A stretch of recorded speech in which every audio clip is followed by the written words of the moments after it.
green flag waves, and there's a bit of a stack up. The 4-wide action has happened.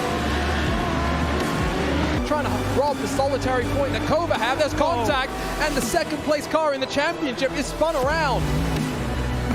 Not sure what happened to Bendebar, but something happened there. Side by side, around the outside, it becomes the inside.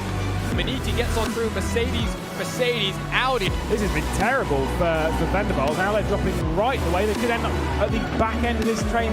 For the first time this season, Cooper Webster across the line, state victory in race 5. We are underway, and it's almost 4 wide back in the pack. But out front, guess who it is? It is not the 93, it's the 91, Joshua Rogers.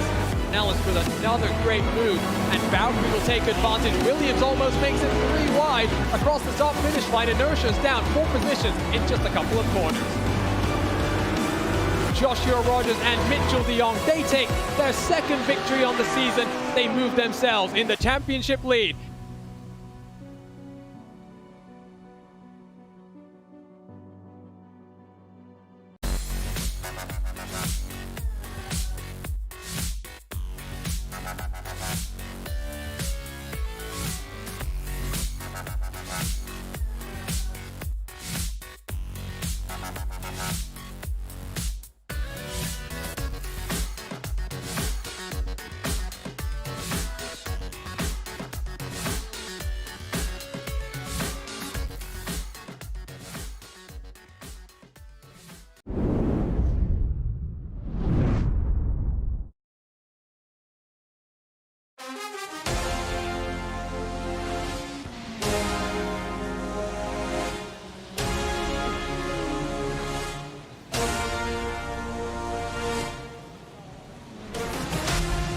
The summer break comes to an end. The VRS SCO Sprint Masters Championship heads to the Temple of Speed to kick off a triple header to decide our series champion. It's Monza, it's 2 60-minute sprint races, and you can catch all the action here live on RaceSpotTV and Virtual Racing School. My name is Arjuna Kankipati, delighted to be joined as always by Lewis McLeod, with former iRacing world champion down in the production booth, Hugo Luis. Lewis, it's been a long couple of weeks off where the drivers have had a chance to reset, recharge, and just prepare themselves mentally for what lies ahead. We go racing today for what should be one, if not the most chaotic race of the season.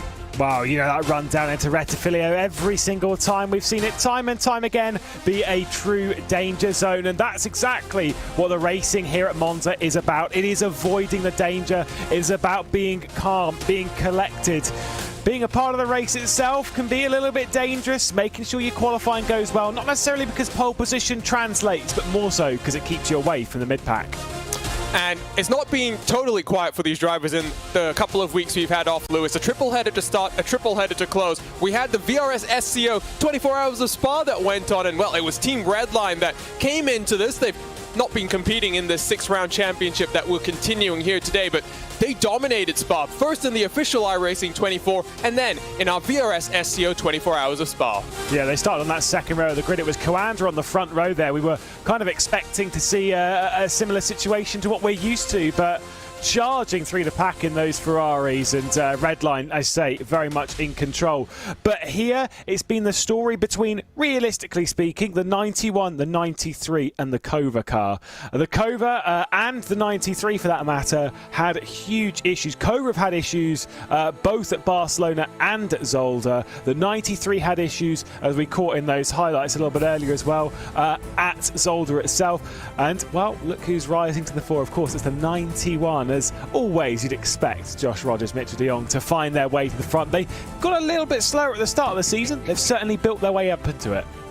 And I think maybe just building themselves into this season. So 2 races here today, as always. And of course, it is back-to-back weeks to then round off this championship. And what an interesting run we have. Monza is going to be a festival of speed. A Red Bull Ring is always going to present some challenges. One of the newer tracks on the iRacing schedule that climb up the hill into what is technically known as turn number 3, but let's be real, it's turn number 2. And then our shortest race of the entire season when it comes to a track length perspective. We head back to Germany, this time to the Nürburgring and the Sprint Strecke configuration at the end of August. And what a season it's been so far, Lewis. I mean, 3 weekends done, I should say, and it's a very interesting format that really mixes things up. We've been saying there's no nowhere to hide for the drivers here. Yeah, because they've got to qualify, they've got to start the race, they've got to end the race, and they've got to do all parts. There is 2 races this afternoon. I was going to say evening, we're not quite there yet. It's morning for you, Arjuna, but you've got 2 races. Both are 60 minutes. Both require a mandatory pit stop where they switch drivers. The way it works is if you were to give them driver A and driver B, driver A qualifies for race 1, then driver B starts race 1, then driver A finishes race 1, then driver B, then driver A, then driver B again doing qualifying, and then the start and finish of race 2. It's a very interesting format that, like you say, there is absolutely nowhere to hide. And when it comes to scoring points on a consistent basis, I don't think there are many sort of formats that make it harder than that. And so let's talk about the point structure before we get into the standings. It's a structure that's familiar to those of you that watch the likes of MotoGP. 25 points for a victory, and then of course the solitary point all the way down to 15. So about half the cars walk away from each race without having scored any points. That fastest lap is in qualifying, so there is some incentive to go fast when the things clock winds down and the pressure really ramps up. And of course, we are fighting over one of the biggest prize pools in independent competition here on the iRacing service, $25,000, and ultimately drivers are at the front. You talked about the 2 Coanda teams, the Kova guys. They're all fighting for their share of $7,500. Yeah, you're absolutely right. I mean, for them, let's be real, they're going to finish 4th. That's still $2,000. You finish 2nd, it's still $5,000. Sure, you win, you get that $7,500. But it's a lot of prize money. And across the season that we've had so far, as I said, $25,000 here. We also had $10,000 in the Sports Car Open 24 Hours of Spa as well. There's been a lot of money floating around to be grabbed by some of the teams and drivers. It does seem like VRS Coanda are in control here, but you know, we've commentated on our fair few championships, Arjuna. We've seen it chop and change so many times, and whilst Coanda 91, Mitchell de Jong, Josh Rogers are sat there just 2 points clear of their teammates, we're halfway through. I am not ruling anyone out. It only takes a couple of good rounds from Kova to get right back into the mix, and a few bad ones from the Coanda bunch. One thing I would say, Lewis, is given that we've now had this couple of weeks off, we had kind of said in those first 3 rounds that it's back-to-back. You have no time to really regroup and change what you're doing in terms of a car setup philosophy from a race strategy perspective, because of course with a 10-minute pit stop window there is a multitude of different things you could do. So I think really this is going to be the pivotal race, setting yourselves up for the next 2 rounds to fight for the championship. It is going to be tight. Like you say, a triple header on 3, again, differing circuits. We start here at Monza, we go to the Red Bull Ring, we go to the Nürburgring Sprint Strecke, and these being very, very differing circuits. And to be fair, considering the first 3 tracks that we've visited on the calendar, they're all vastly different, and it just creates that extra sort of fluctuation that we see.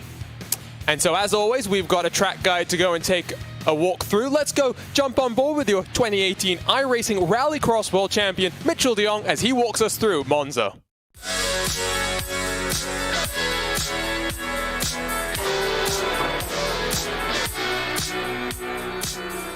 Welcome to the VRS Circuit Walk for the 4th race weekend of the VRS SCO Masters Series at Monza. I'm VRS driver coach Mitchell de Jong and driver the number 91 VRS Coanda Sport Porsche. Monza is arguably the biggest wildcard track on the calendar. The high speeds will make racing incredibly difficult for a couple of reasons. First, the long straights will make for large draft packs all race long. Second, due to the high speed, setups will both need to be trimmed out for top speed, yet survive the big curve strikes and the chicanes. With this style of racing, chaos is very inviting in every corner. It's important to be on your game and ready for every situation that may come your way. So, let's take a closer look at the crown jewel of Italian motor racing. Coming out of Parabolica, the cars will be carrying high speeds, punching huge holes in the air, so you can count on draft playing a major factor in this race. The infamous Monza Turn 1 chicane. While a bit tricky to glide over the curb just right, it's fairly straightforward.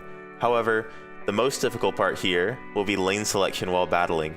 Hitting the ideal line isn't as important as putting yourself in line with the least amount of cars in front of you to avoid queuing up and losing positions. Down into turns 4 and 5, it's very similar to the first chicane. However, it's quite difficult to race as the corner tightens up a lot nearing the right, This complex takes a large amount of commitment to get every bit of time out of it, with the high flying action you'll see in the second part of it. Heading towards the end of the lap, approaching what I feel to be one of the most difficult sectors of the track, Ascari. The margins here are narrow with track limits, and you need to balance how much of the anti-cut curves you take. There's plenty of time to be found jumping them, but they can easily unsettle the car. Maximizing speed here will make or break the lap and possibly even your race. So with that, let's take an onboard ride of Monza to see what drivers will be seeing all weekend long. Right, so getting into the lap, heading down the main straight here, very high speeds, like we kind of touched on earlier. It's so critical to make the right lane choice when you're in a pack battling. You know, you could brake quite late here, so we're looking for the about 150 board, a little bit before that. And going into an extremely low speed section. First gear, obviously, but it's so critical to cut those curves all the way to the slowdown limit. And it's such a fine line of picking up the slowdown and basically losing a ton of time if you get that. So you want to avoid it, but you also want to cut it to the limit. Here as well, you know, basically braking right under the bridge, nearly at the 150 board again. A little bit higher speed than the first chicane, so it'll be a second gear corner. But once again, so critical to just fly it over the curves. You know, in the Lesmos, I don't think we'll see too much action here. You might get some side-by-side racing, but they are a bit higher speed. However, the tricky part is now with the track limits that they've updated on the outside of the track, obviously it's really hard to keep in those bounds, and we don't have too many incidents to play with, so you know, those can add up quickly, especially if you get some 4Xs and those low-speed chicanes. You can be in danger quickly. Once again here, you know, you're braking very late to the corner, almost to the 100 board, and like we kind of touched on earlier, cutting all these anti-cubs to the absolute limit is just so important. Can really just be worth so much time. And, you know, on the other hand, it can give you a lot of damage if you're not careful enough. So I think this final corner, Parabolica, you probably won't see too many overtakes, but you'll see a lot of people setting up the lap, you know, heading into turn one, things like that. So look for some big passing opportunities. You never know, into the last corner, last lap. We've seen that in World Championship race in the past, so we'll see. Thanks for watching this edition of the VRS Circuit Walk for the 4th round of the VRS SCO Masters Series at Monza. This will be one of the most difficult races of the season, and likely one of the most fun to watch. Of course, Mitchell looking for his 3rd victory on the season. And if you want to win, you can enter yourself into a giveaway thanks to our partners at LEGO and the Virtual Racing School. By heading to giveaway.sportscaropen.com, we're giving away 6 of these wonderful Porsche 911 RSR kits.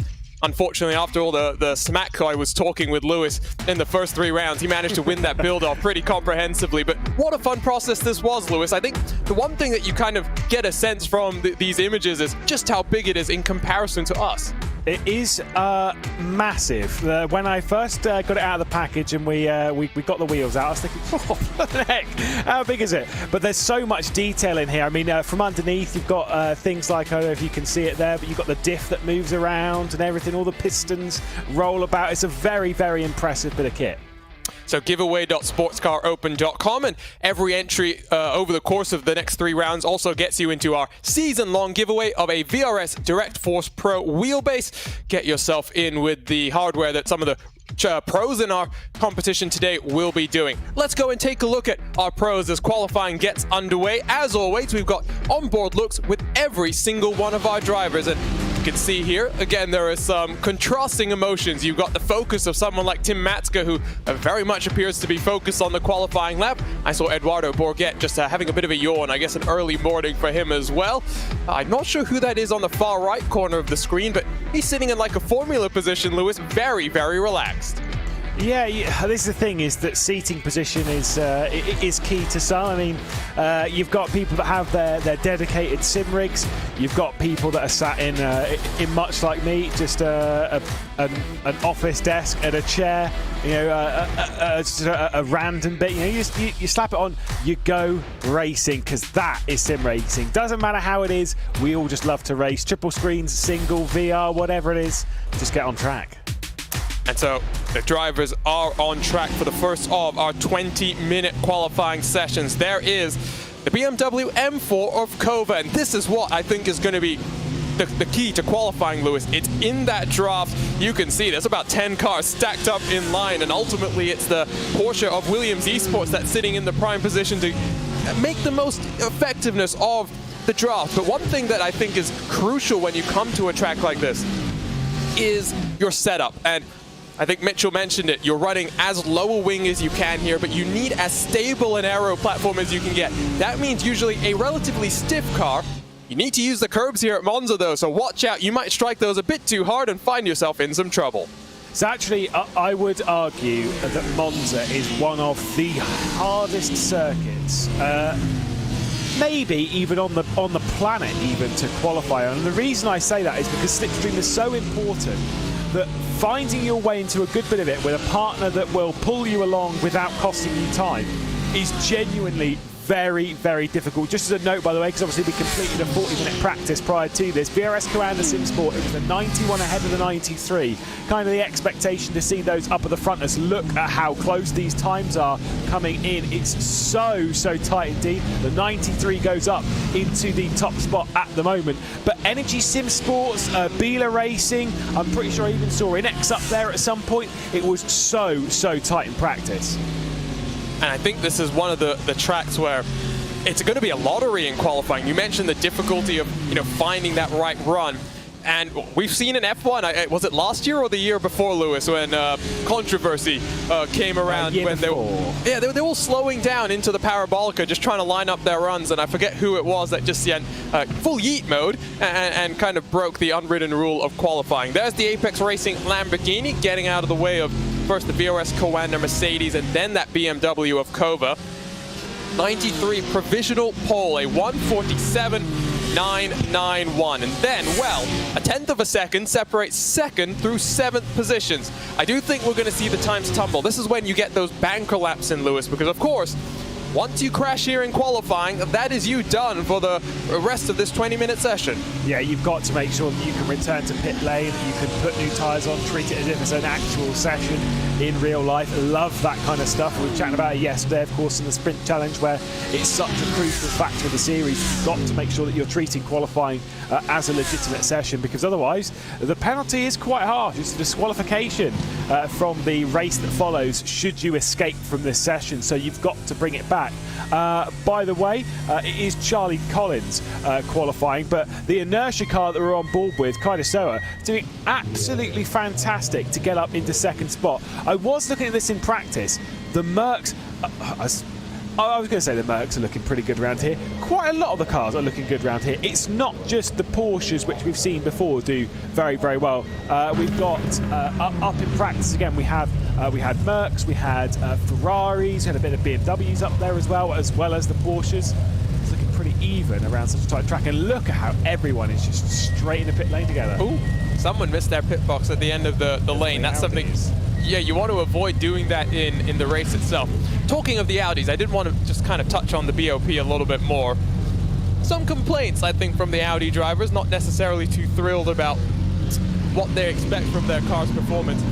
All of these cars have a slight power cut, so down from 100% power as the iRacing team has deemed necessary. Here instead, between 97.5 and 97.75% of total power, and then anywhere from no added weight in the case of the Mercedes AMG GT3 to 35 kilograms to that Porsche 911 that has very much been a dominant force across not just this competition, but various things on the official iRacing service.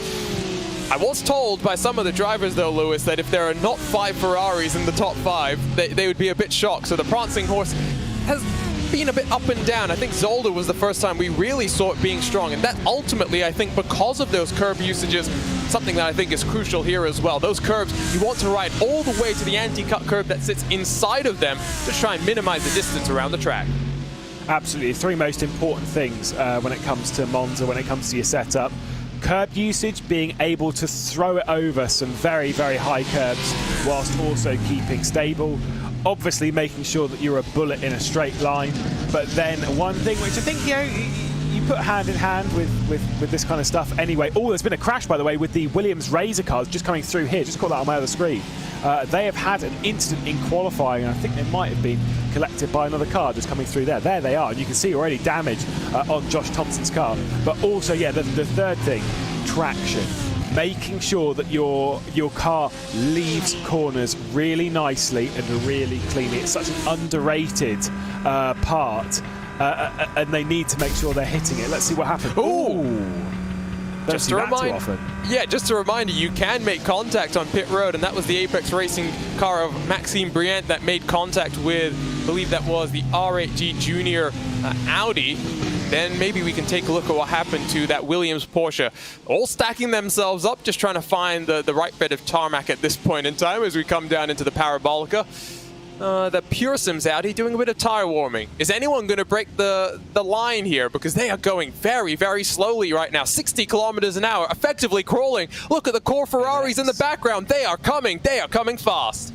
Yeah, had it in X there, popping out. It's Cova at the head with Bieler, Inertia, Coanda behind. I think that might be one of the Apex cars. Here comes Core onto the scene. I don't know if Core's on an outlap. They're 3 wide off of the final corner. And again, just to hammer home the point of what we saw in Formula 1, there goes Cova into pit lane. When we had that qualifying that you were talking about, 2019 at Monza, it's ridiculous. It's how important it is, but it just looks stupid. It costs you time. And I've said before, and we said this at Hockenheim, don't try and chase the slipstream too hard. Do a good lap. Do a decent quality lap by yourself, because I guarantee, yes, it won't be as amazingly fast to stick you on pole position, but it will be good enough as a banker lap. Interesting. That's all I have to say about that. Is they're hilarious. Too wide, too deep. I don't really know what they're thinking. We saw a couple of the cars, Cova, for example, peeling their way down onto pit road. Here's the replay. It's the Lego Technic car that's behind. Ooh. That's an interesting one. I'm not sure if the Lego Porsche just got a little bit loose on the exit of the first Lesbo, and the misery continues for Josh Thompson. He's just gone a little bit deep into the Rogia, that second chicane. Oh, this is crazy. This is not what I necessarily expected from qualifying. All of these cars, I think, just have to remember, like you said, Lewis, don't chase the slipstream. Just get a clean lap under your belt. Oh, there's significant contact from the prancing horse of Core behind them. That would have been earlier, I believe. That would have been, so that was when Josh Thompson was trying to get out of it. Then the contact came, or maybe it was afterwards, and there's just been more issues for Josh Thompson, but that is not great. You don't want that in qualifying. Remember, by the way, as much as we've got this 20-minute session, we do also have another 20-minute session after race number 1 as well. So as much as we'll all laugh and joke about this now, we do get to it again a bit later on.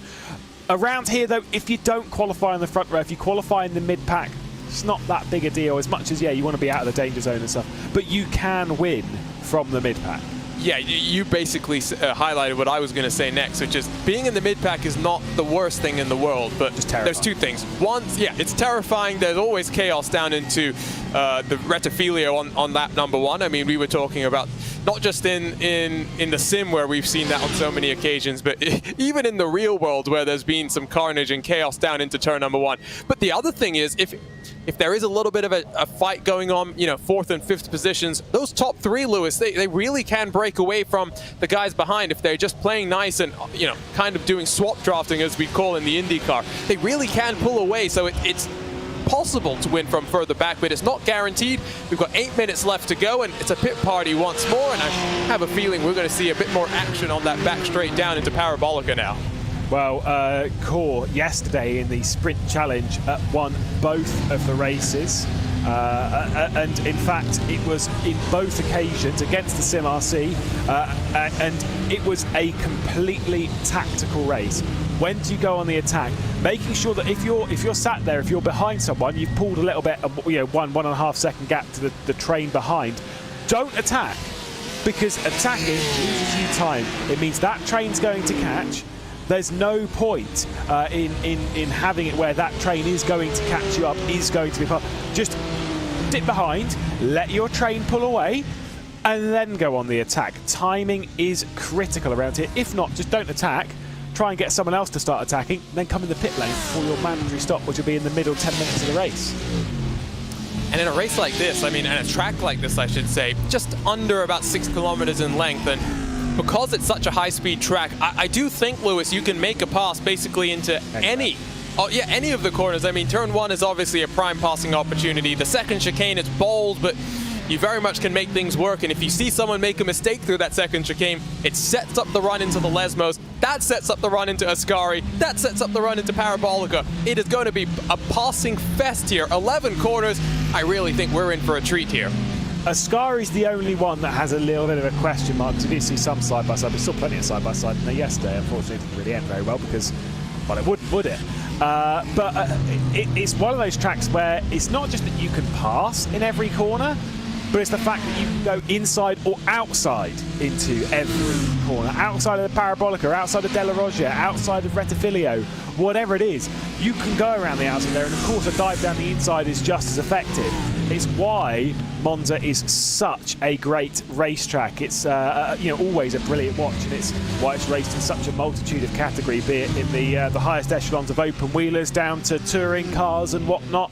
It's one of those tracks that will stand, and hopefully will continue to stand the test of time. So we're watching inertia here, just sort of sat back a little bit from the Vendaval Audi. Again, just waiting for the slipstream. This looks a little bit cleaner, Arjun. This looks a little bit better than before. It looks cleaner, but these guys are all awfully close as we jump on board with Matti Kaitasoa. I mean, in second position, you really need the cars in front of you to go fast enough to make sure you don't get onto the back of them even halfway through the lap. We haven't seen any qualifying improvements since those banker laps in effect went in, so this I think is that first time that maybe we'll see it. Kaitasoa using all of the inside curb, and 5-car train, not necessarily where I'd want to be at this point in time. I do think you're right. Chasing the slipstream is going to be something that I think these teams have been fixated on, but maybe it would have been better for some of the teams that have multiple cars, Lewis, in today's action. The likes of VRS Coanda, 3, 4, 5 cars in the field. Core Sim Racing, they've got 2 Ferraris. Apex, they've got 2 Lamborghinis. Might have been better to kind of set things up, maybe sacrifice one of your drivers in the early stages for the second team to get a run, and vice versa in the closing stages. Like I said, there is no perfect way of doing this tactically. I mean, we've seen this used in the real world with Ferraris back in the day, even through the 2010s, where they're sat there trying to slipstream off of each other, and boy, they make a mess of it. And you'll see it time and time again in slipstream, where in qualifying it's so hard to do. Core managed it yesterday better than everyone else. I kind of feel that you're right that, say for example, your Coanda, I'd want to pull. Oh, there you go, see you, mate. I think that might have been one of the Urano cars. I'd want to pull my cars out of this train, out of this group, away from everyone else, and just do your own thing. It certainly was one of the Urano cars, that one being the R8. That is Bobo, I believe. Dylan Scrivens, or am I incorrect there? The 95. It is. Finally gets back onto track. He'll get the opportunity to come down onto pit road and reset himself. I don't think, I'm looking at the times right now, Pash Gergis with a 48.345. Oh, that's that anti-cut curb, and does he hit the, well, he hits that tire barrier. It's classic Audi rear wing here on the iRacing service, and Scrivens does a good job to just keep out of the way. Not seeing too many quick times. However, Jeremy Bouteloup in the number 81 VRS Coanda car, he's gone up into second. It is once more a VRS lockout on the front row, at least provisionally. Where is the championship leader? They're sitting on the outside of row number 2 right now. We're waiting for Mitchell de Jong to come across the line and set another qualifying lap time. These guys have had a bit of an interesting way of approaching these races, Lewis. You've kind of been trying to keep your eye on it. Which driver does qualifying 1? Which driver is therefore going to start race number 1 as well? Interesting then to see that de Jong is qualifying. That should mean, if I'm remembering correctly, Rogers starts race number 1. He will finish race number 2. Yeah, which we've seen. This is because they went off kilter last time, but now I think they're back on where they were. But don't quote me on that. I'm pretty sure this is back to how it was. I'm pretty sure Rogers was battling for pole position the very first time of the season. Then they switched. But it does also mean then that, as far as my knowledge would go, that the 91 have, the 93 rather, have switched around, because Charlie Collins is presently behind the wheel, although don't quote on that. It has been a month, by the way, since we were racing in the Sprint Masters, and we've done a lot since then. That was a lot of opposite lock from de Jong and instantly down onto pit road. I think that might actually be qualifying done for him, because 2 minutes left on the clock. Yeah. He's not going to have enough time to get around as Maniti and their Mercedes go up into 7. Clearly that number 78 doing some wonders for their Mercedes. Like I say, it's nice to see the Mercedes up towards the front. When we said you were coming into this, we were expecting the Ferraris to be strong, but in the consideration that we've got a few of the Mercs up there in 2nd and 3rd place, you've got the BMW up there in 6th of Kova. You know, it's looking pretty even. Core have got a car in 5th place, that one being one of the Ferraris, the one at the header shot there, with a bit of damage on, by the way, just to throw that one out there. So I think they might assist their teammate that's a little bit further down the order. But yeah, it's quite a nice mix that we have up the order now. It is. You've got Porsche, Mercedes, Mercedes, Porsche, Ferrari, BMW, Mercedes, Lamborghini outside of the top 10 in 11th, and then Audis, they are really on the struggle bus, as it were, down in 17th. It is Dylan Scrivens, the first of those 4 rings. 60 seconds left. Drivers, as long as they have crossed this start-finish line, will get to complete their qualifying lap time. So the likes of the Vendaval Audi, the likes of Maniti will start their final flying lap as Kova goes up into 4th position, dropping the 91 car then to the inside of row number 3. This is hammer time. This is where the pressure gets on. Oh, just as a bit of an update, by the way, because I was looking into it. Mitchell de Jong, I believe, did Josh Rogers did the first qualifying for race 1 at round 1, qualifying for race 1 in round 2.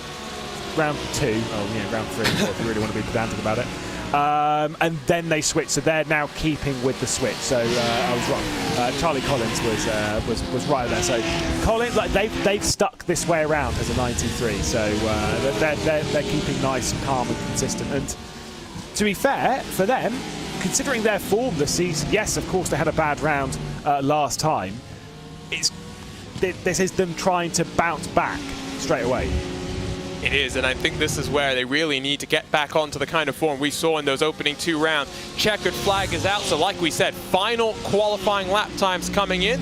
A reminder, you can follow along with live timing and scoring powered by our partners at ATVO by heading to RaceSpot.tv/timing2. Ooh, that Lamborghini for Bila making a bit of a mess of the Ascari chicane, but now the 93 car a little bit loose. Does that compromise him down into the Parabolica?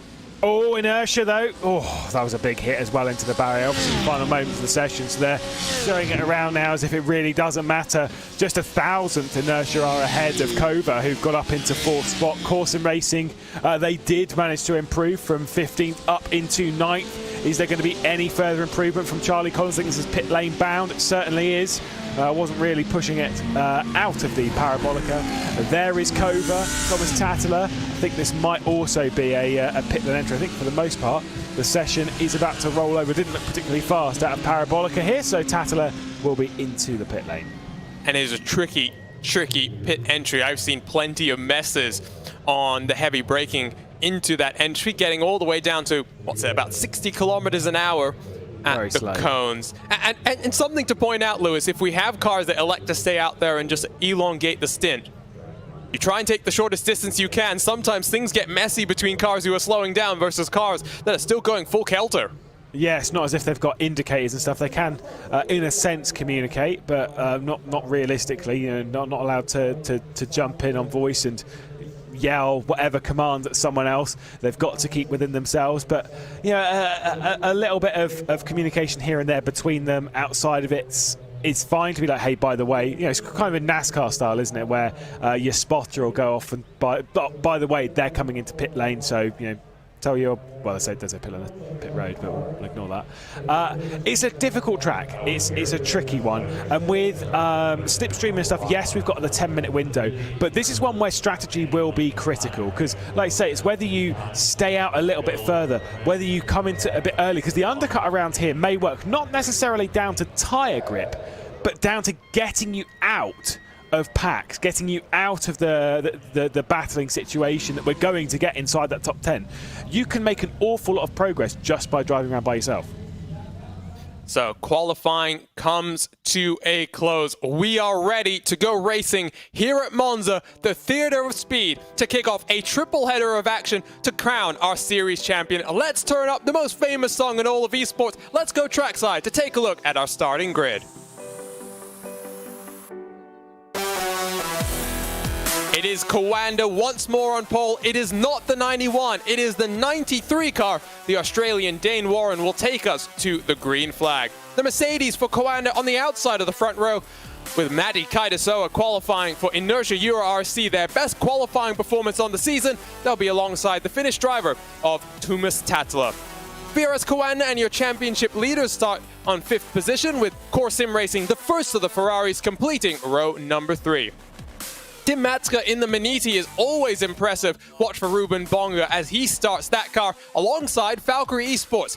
Very much one of the main debutants in the series that has been oh so strong. Core Sim Racing, BS Plus competition, they're on the edge of the top 10 with Inex Racing and the Apex Racing Team Lamborghini, 11th and 12th positions. 13th goes to Biela Racing Team Euronics and Patrick Heinrich. Urano, the first of their cars, on the outside of row number 7. The second VRS Coanda Mercedes lines up in 15th, Pashkurga sharing that car with Martin Kroenke. And then you have the Brazilian Energy Simsport team. They're lining up in 16th position. Lots of work for Kevin Ellis Jr. to do. He's been so impressive in the iRacing Rallycross World Championship qualifiers. Let's see what he can do as he heads back to Monza. Urano and Dylan Scrivens had a bit of an issue in qualifying. They'll line up in 18th. Nicholas Laubish taking them to the green flag. Arturo Melgar and Luca Kita for Urano and Biela. They take up the end of the top 20 with the Lego Technic Esports car and Pure Sims 21st and 22nd. RAG in 23rd with Williams Esports Razor in 24th. Josh Thompson stepping in to replace Daniel Lafuente, who's been one of our biggest chargers in these opening laps of these races. 25th position, it does go, as we wait for the graphic to scroll over, to the second of the Brazilian Energy Simsport Ferraris, with Vendaval, RAG, and Arnage competition rounding out our 28 cars. I must say, Lewis, a little bit shocked that Quintin Violate is starting all the way back in the grid. He was so impressive at Zolder. It's just how it goes. It's such a tight championship. When you look at the times, every single one of those qualifying times from first down to 28th was within a second, including I think the top 20 within about half a second. It's so tight. Mystic Lewis time, but I tell you what, I'll go first. Okay, okay. Ready. You're ready. I'm going to go bold here. I'm going with the 81 car. And sorry, I got the cars mixed up. Pash Gergis is sharing his Mercedes with David Williams. It's Jeremy Boutoup and Martin Kroenke who will start in 2nd position. I'm going with the form book. 2nd position has been oh-so. It's good. It's been good. I think Kroenke is going to do one here. It's all about the start, though, Lewis. It's all about avoiding carnage down into turn 1. Yeah, and it's going to be a bit of a carnage-filled bit. Hopefully, we'll avoid most of that, and hopefully we'll get through clean. But I'm keeping my eye on that car there, the number 7. I think Kova, it is bounce-back time. It is Kova time here at Monza. We are ready to go. 6 more races to decide our VRS SCO Sprint Masters champion in 2021. It's the 93 car that sits 2nd in the championship. Their teammates and their main championship rivals starting back in 5th position. We are crawling at 60 kilometers an hour. Barney, the flagman, has that green flag in his hands as we get set to go racing once more in the Sprint Masters Championship. It's a long, long hold. You can see the cars are ready to go. When do we go racing? We go green already. We are 4 wide once more. This is crazy. And look at that inertia Euro. This is not going well for Kova and Antiola. Being hung out to dry as the BS Plus competition car, and Phil Denez trying to just make another position down for Antiola, now into 9th spot on the edge of the top 10. Oh, that's Arnage competition, the pink BMW that spun through the 2nd of the Lesmos. Ricardo Rico, significant damage to his front end. I think, Lewis, we started with 28 cars. I think we're only looking at about 20 cars still out there in that leading pack now. We were expecting some carnage. I think we're getting more than we were due, though, so hopefully everyone's going to calm it down just a little bit. Vukova dropping backwards into the pack. It's not the end of the world. Inertia with a fantastic launch, and like you say, applying pressure to the 93, but it was the 91 making up that progress, up a couple of spots into 3rd position. There's BS Competition running their way through a bit of side-by-side in the background, I believe, between one of the Apex cars and Inex. Just, like I say, obviously you're always going to be side by side at these points, as Jamie Fluke will now trying to get a position on Antiola. Meanwhile, out front, I'm watching as Joshua Rogers is challenging the Inertia URC car. Still though, oh, here we go. There's down the inside Rogers. Will that Mercedes be able to make it work? He will have his left side wheels on the anti-cup curbs, squeezing Rogers all the way into the gravel. That's hard defending, but he holds on to second. They are now 1 full second, though, adrift from your race leaders. Here comes that 81 car trying to, I think, just play the team game. He's not going to fight his teammate too hard. Inertia are the only things basically stopping this from being a VRS Commander SimSport walkover, as they are trying to lock out the podium with 3 of their cars. They've got a few on the grid, but right now they are focused on that fight. It's so close, it's so tight, but this is great for Dane Warren, who is just pulling away bit by bit. We are receiving your reports of some technical issues on the start, so we're going to go ahead and take another look at this start. You can see it fanned out almost 5 abreast as we came across the start-finish line. That Inertia car really going down the middle. Denez getting a bit of grass. But what happens further back? I think that's Williams that gets involved with the Lego Technic car, Pure Sims.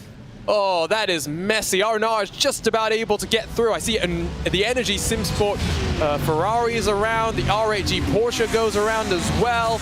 All sorts of chaos. A further incident for Ate Kauppinen in that Williams Esports Razor car leaves him at the tail end of the field. My word. As we rejoin the live coverage, I'm also curious what happened to Ricardo Rico through the second of the Lesmos. But here we go now. Joshua Rogers in that draft. Can he get the move done this time around? Should be able to, surely, but that straight line speed of the Merc is looking pretty impressive right now. We saw that on the run down into turn 1 on that first lap. Fast lap of the race goes the way of BS Competition. Phil Denez at the moment in that mid-pack defending at present from Valkyrie behind. Kova losing yet another position outside of the top 10. Antiohola drops down. It is Inertia hanging on to the to second position. Maybe Rogers watching the gap at the moment and thinking, well, if I don't fight him, we might be involved in the race lead should things carry on the way they are, because the gap between Inertia and the 93 Coanda car did come down slightly. It's kind of what we were talking about during qualifying, is trying not to fight too hard. Look at how much airtime these cars are getting through the second Roggia chicane. 3 wide on the exit of that corner. It's the Mercedes that's beaten up in the front end. Urano slips on through, and Luca Kita now has to look as who's that just behind. That's David Williams. I'm sure there's been some significant contact between some of these cars. That Urano car not looking factory fresh either. This is not for points paying positions. We must reiterate that, Lewis. Only the top 15 will score points in this race. Any Audi, though, gets through the race without a bent rear wing, I think they deserve a point, because that would be an impressive feat. But yeah, like you say, it's for some it's not gone well. For others, this has gone brilliantly. I mean, look at BS Competition. They're up 3 spots, up into 7th after qualifying in 10th. We've got plenty of gainers on the grid, but of course we've got plenty that have lost out in positions as well. In the background, Kova, I think they might be losing another position, as Apex are going to be trying to get through at the moment. So yeah, it's going from bad to worse. I believe it's that one will be Kevin Ellis Jr. picking up the spots. He said he had work to do, did Kevin Ellis Jr., and has listened to your request, up 5 positions now, as he's the next one to put the position on Kova. Full send mode as he's sharing that car with Maxime Brienne. BS Competition, Core Sim Racing, they were also side by side. Kova, though, just like we saw with Inertia, clambering over the inside curb. Does seem like that's where you want to be in these GT3 cars, so just try and defend that position. It might compromise your run down Curva Grande in towards that Roggia chicane. How defensive is Antiohola going to be, though? He covers off the inside, long way around for Kevin Ellis Jr. Under the bridge they go. Kova's already had a bit of a nightmare at this corner on the last opening couple of laps. Side by side, they just about make it work, and Kevin Ellis Jr. punches ticket to 12th position. Yeah, really nice move there from Kevin Ellis Jr. Took a couple of corners. Alexia Loma for INX Racing as well behind. So we look backwards from Kevin Ellis Jr. The Ferrari behind. Of course, you also got Daniel Pasta in another Lamborghini, that one for Urano Esports, as well as Arturo Melgar. All in this train, all battling for what is, you know, the lower end of the points, but it's points nonetheless. You've got to fight as hard as you can for any of them. Out front, gap is slightly opened up. It's about 1.3 seconds, and they're side by side for second position. Rogers got a great run out of Ascari and through the Parabolica. He should have that position locked and loaded, but watch for that grunt of the Mercedes, Lewis, down the main straight and in towards that Rettifilio chicane.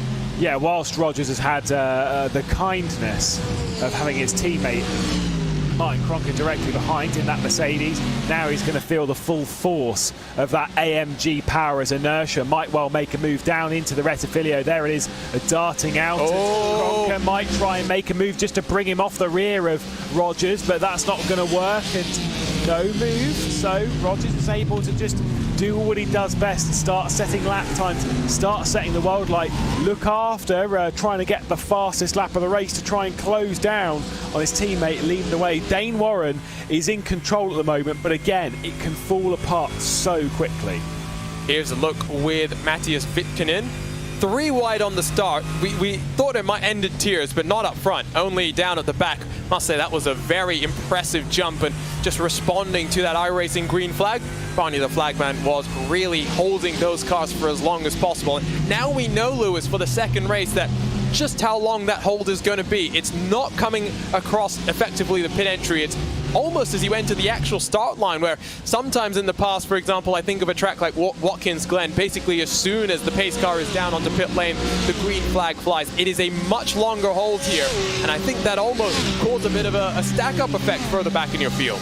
Yeah, we've stopped doing the, you know, it's for when the leader decides to go after Barcelona and commanding, basically jumping most of the field after some poor qualifying through communication into team to try and garner an advantage, and they certainly did so. So that one's been nipped in the bud, and we're just using it as soon as iRacing, you know, in-game says green, green, green.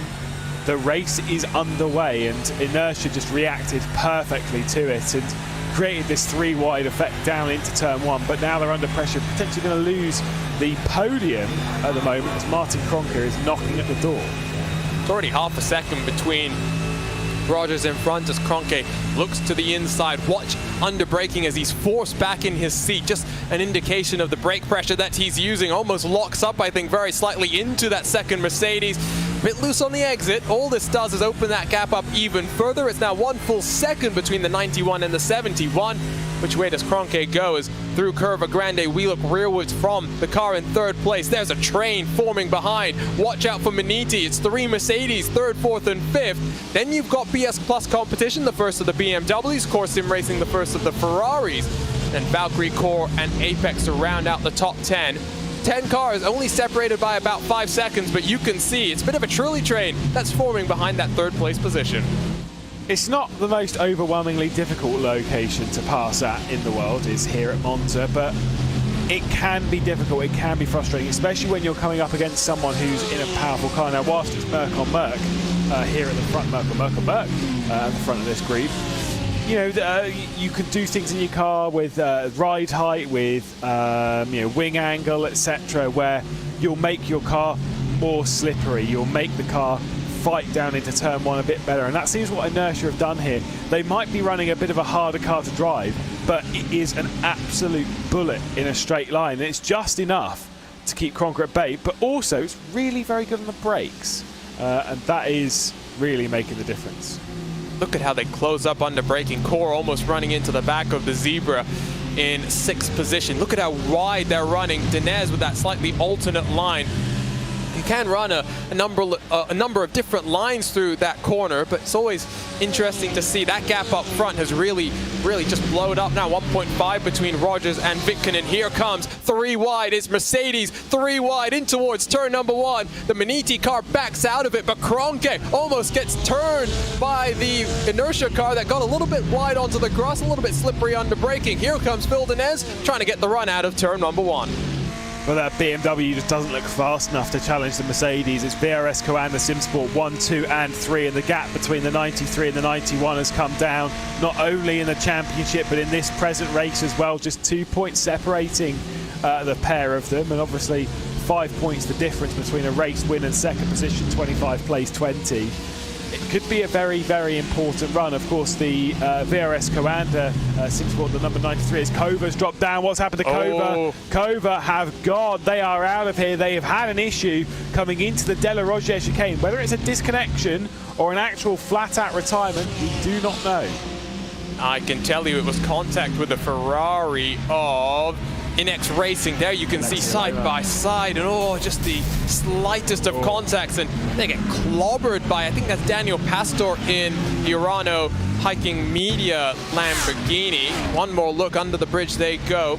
Kova just trying to squeeze them, and side by side can work, and we saw Kevin Ellis make a wonderful move around Antiola, but the day just goes from bad to worse for them. It's really looking like their championship hopes are going up in smoke. The only cars that hit him coming through there was the two of the Urano cars, so no real fault of their own. It was just how it went. But sorry, I'll take the credit on that one. I did curse him a little bit there. My bad. So who are we cursing next time around? Maybe we need one of the Coanda cars, because they're 1, 2, and 3. Here though comes those bongo drums. Vitkanen, will he now be dropped to 5th position under the brakes? Who will get it right? Oh, Maniti looking supremely confident, and they're going to cut the nose off. Indeed they do. Dinez, does he get the over-under in the run? That BMW is looking a little bit slow on the straight, but in the draft at least able to fend off the advances of the Ferrari behind. I'm not sure if you're in that BMW how you'd approach this portion of the race. Kind of way you need to think about it strategically. You know, there's no point in fighting them if you can't fight them. You know, if you're not able to close up in the slipstream, if you're not able to do it, then don't even look. Just let things happen, let things unfold. More focus on the cars behind and holding this position, and then wait for the pit stop window, because we know that BS competition BMW is fast right now. It's got the fast lap of the race, of course, slipstream being a key factor in that matter, but it's a fast car right now that Phil Dinez is piloting. And so once we come around to the pit stop window, once we get into that vein of the race, then things might open up for them with their strategical options. And by the way, Dane Warren, Josh Rogers, they are separated by absolutely nothing now. Josh Rogers has closed the 1.3 second gap, and you can see them there at the top of shot. Rogers is there. He's there, and he's closing quickly. Last time around it was a 48.994. Not far off the fastest lappers. Look at that, the Apex Racing car. I think that's Jamie Fluke just having a look to the inside of Yannick Kiru coming down in towards the Parabolica. Dinez is the closest one in the top 6 right now, and he might be the one to make a move as we take a look on board with the California native. I'm glad to know it's not just me who's got an early morning here on the west coast of the US. Dinez down in Monterey has just as early a start.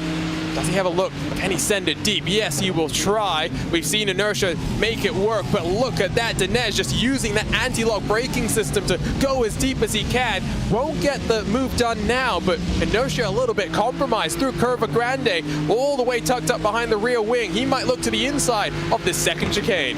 Yeah, you can see also racing in some BS competition gear as well. That one from the RCCO World X in some electric cars that he's been driving. There we go, gets the position done on Inertia. Now secures it running through De La Rogier. Oh, a little bit of contact as well from Vataikanen. And you've got to be careful with that. You've got to be careful with that kind of contact, because brushes, hits, etc. on the rear, spinning you out. Valkyrie having a look, and they've been doing really, really well here at the moment. You know, we've spoken ad nauseum about how Valkyrie have had the potential to do stuff. They've had various issues, but they had great pace in the first round of the season. Looking to be showing that once again. Here comes the Ferrari. Is it going to be another position loss for Inertia? Side by side into Ascari. You can hang it around the outside if you're brave, but over the anti-cut curves, Inertia down to 7th. What a wonderful start they had, but it's starting to go a bit pear-shaped. This is where the long run pace of the car comes in. Talking about long run pace, it's only a 30-minute stint about for these cars and the tires. That's too wide, too deep. Is it another position? Valkyrie through the inside through Parabolica.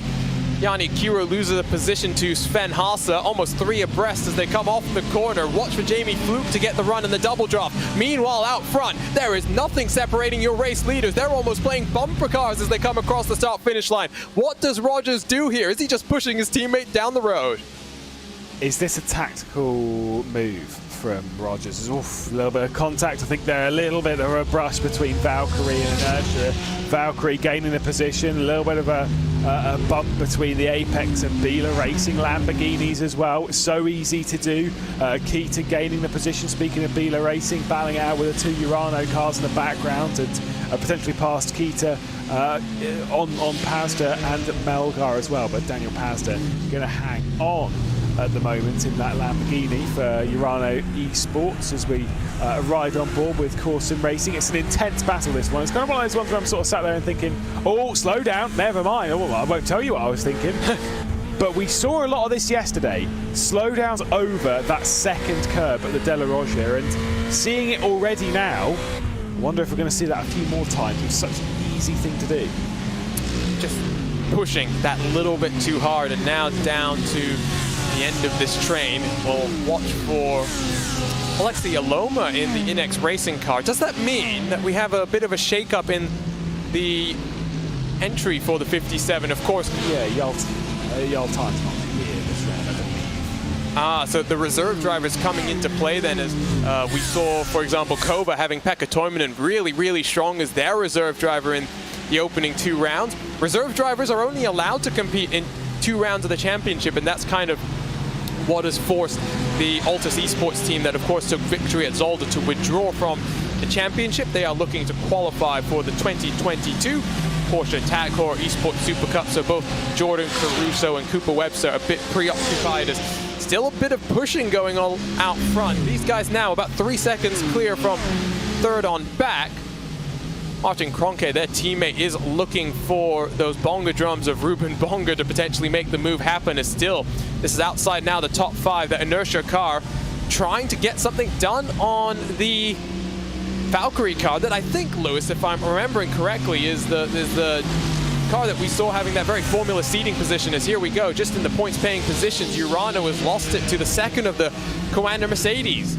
I will say, by the way, speaking of Commander and at the front, and speaking of Ruben Bonga, who sat in 4th position, we were saying that the 93 and 91 are sat there, basically sitting in line, as near as makes no difference, pushing each other.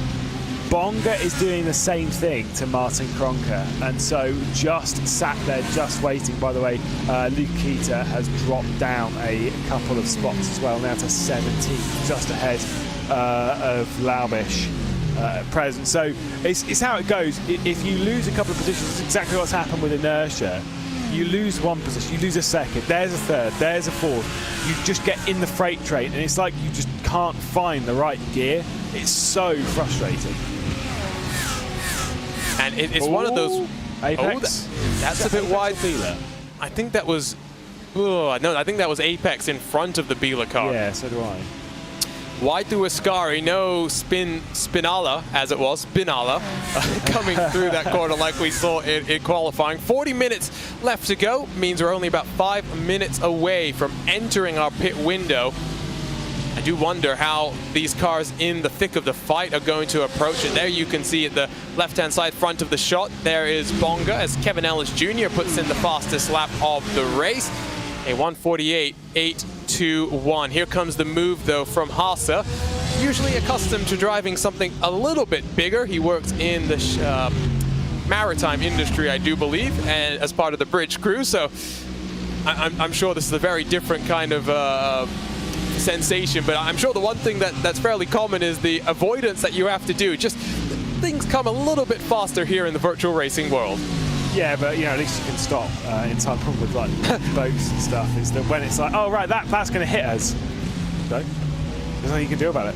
They're going to hit you. Whereas here, I mean, to be fair, this could be an infomercial for various sim races. There is this thing called a brake pedal. Some people do need to learn to use it sometimes. I think everyone was fairly cautious on that run into turn 1. Whilst yes, there was the incident behind, that was a little bit silly, but for the most part, it did seem fairly clean and clear, and I'm assuming that a lot of people were judging it. When it happens so fast like that, though, you can make mistakes. Yesterday we saw a bit of 3-wide out of Ascari, which sounds ridiculous and silly, but there was a little bit of side-by-side in the middle of it, which caused problems, stack-ups, people coming through at high speed, and there was a crash between Maniti Racing, between the Alcatec and HR car, and between the German simracing.de by ACV car. And the problem is they all kind of just sort of came together. And I sat there and I said with Sommel, I was like, there is, you know, it's a certain person's fault, and I won't really go into it too much, but there is someone who is to blame for that. That's the race control to the side. But I feel harsh saying it in the sense that I understand why everyone did what they did. It just happened so fast that, you know, the slight rush. By the way, speaking of Maniti, see you, Bonga, down the inside back on the podium. Made it look very easy, and I think they knew that Dinez and Carl Janssen were closing as that's the inertia car around. It goes from bad to worse. Such an impressive start, but now out of the top 10, and indeed they're going to drop out of the points paying positions as there goes Williams, Bourget and Kita on through. I think that was contact with the Valkyrie car that they were fighting with. We'll have to take a look at our RaceSpotTV replay machine. Only 2 minutes away from the pit stop window. Here we go. It's side by side. Almost contact into the braking zone, and oh no, it's going to be the Sen from the second. Is it the second car? No, that will be Jamie Fluke in the green-tipped Apex Racing car. One of the nicest guys in all of sim racing. Jamie, what were you doing there? The problem with that, with Fluke, is that once you've got into the braking zone, you've already committed. You're already. I know that I'm going to stop by that point. I can't stop any faster. I can't stop any earlier. And where the Maniti car also has committed to its, the inertia car, is committed to its run and then maybe going for a cut back and getting back down the inside. A slight misjudgment. I do actually feel that. I get why that happened with Jamie Fluke, but like I say, it's just once you've got that break, which is 150 meters prior to the apex of the corner, you know whether there's going to be contact or not, and you can't press the brake pedal any harder. It's being slammed down. If I go any harder, it's either going to stop slowing down because ABS would kick in or something in that vein, or we're going to have an enormous lockup and someone's getting cleared straight off the road. Here we go, take a look at Fluke, and I love the map, the track maps behind him. It's always such a nice touch. It's not just a sim room, it's where you spend so much of your time as, Cronke's lost a position to Dinez. They're still, I'm sure, scrapping it out side by side through turn number 1. There's a bit of damage to the front of that number 81 machine.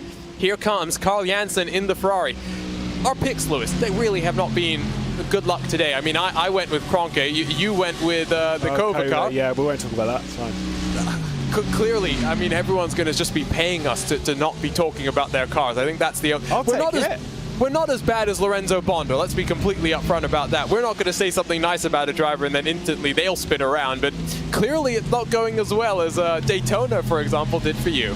Yeah, we had I only had one good bit where all three classes came together in the row. I was like, ooh, I know what and then, my track record from that point on has been garbage.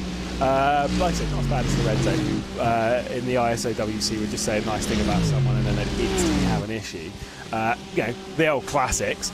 But that's just how racing goes. It can be unpredictable, and that's why we love it so much. The top two have cleared off from the rest of us. So it's definitely coming from the 93 and the 91 as far as my opinion would go right now. But Bonga, Dinez, I think the gap's maybe a bit too big. But should they start fighting prior to the pit window, which I don't think they'll do, everyone else will come through, which the pit window, quite rightfully so, with 25 minutes complete and a bit, is now open. I thought for a moment Rogers was going to try and get a move done on Dane Warren as we do come down into that pit stop window. They are still bumper to bumper. Always interesting when you see stuff like that, as we've got a couple of takers on to pit lane. Actually, no, it's only one. I think it's Inex Racing. There you can see Alexei Aloma has made his way down, now trundling along at a pedestrian. Inertia's down as well. It is a very pedestrian 60 kilometers an hour.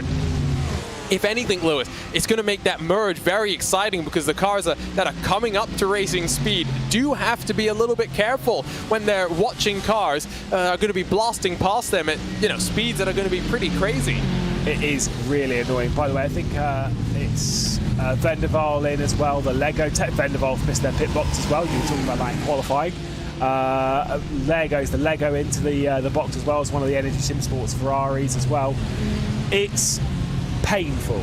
It is really, really painful. And the thing is for these drivers, I'd want to pit early for one kind of specific reason. Is coming out of pit lane here, you release the pit limiter, you've got people that you're battling with charging down.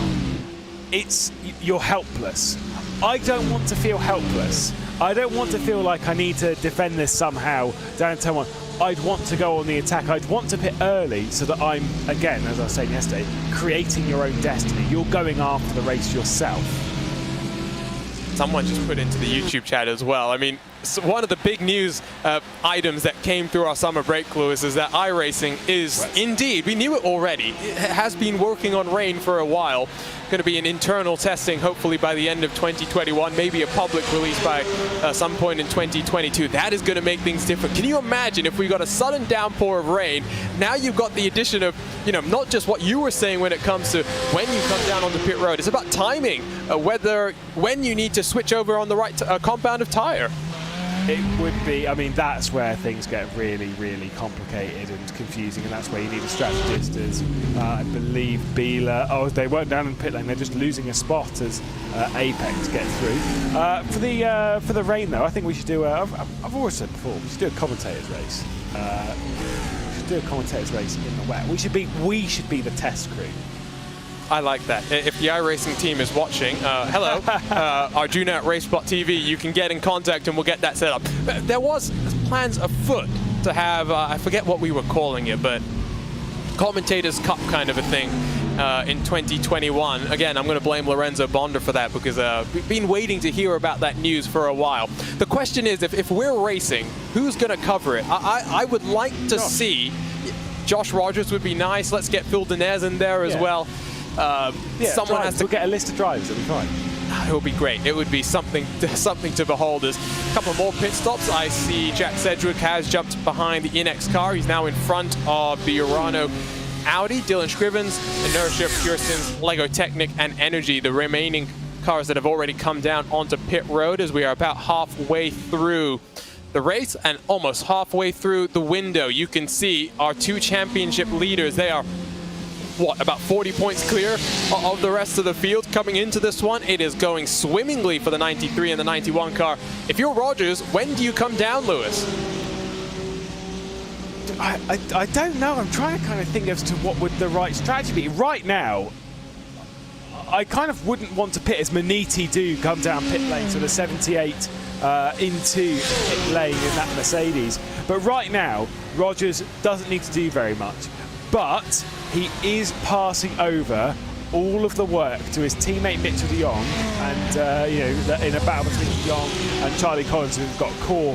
A little bit too much curb there for Martin Kronker, and I think the core might well gain their position here. Janssen moving up the order. The Ferrari's plenty potent in a straight line, but way too much curb, and it's damage. You can see there. I don't know if that's just from that, but we were speaking of this at Barcelona. The front end of that Merc is a bit fragile, and once again, some more denting, more bumps and bruises on the front end of yet another Mercedes AMG.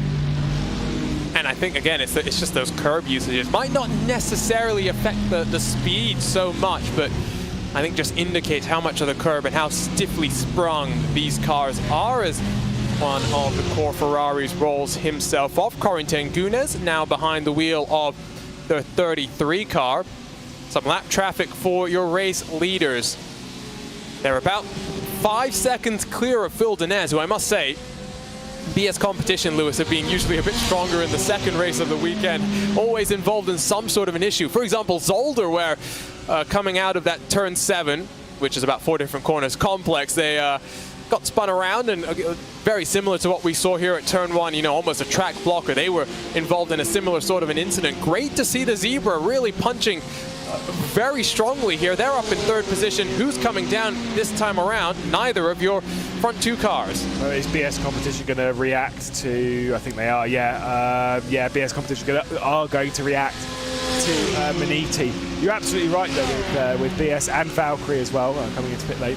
BS Competition, they've had a couple of podiums this season. They've looked very strong at various moments, but through luck, through issues, through everything else, they've just lost out quite a few times, whereas this looks a bit more on it. With the lap times they're completing, I do believe they will have 2 more goes round. It might be tight there with the second one.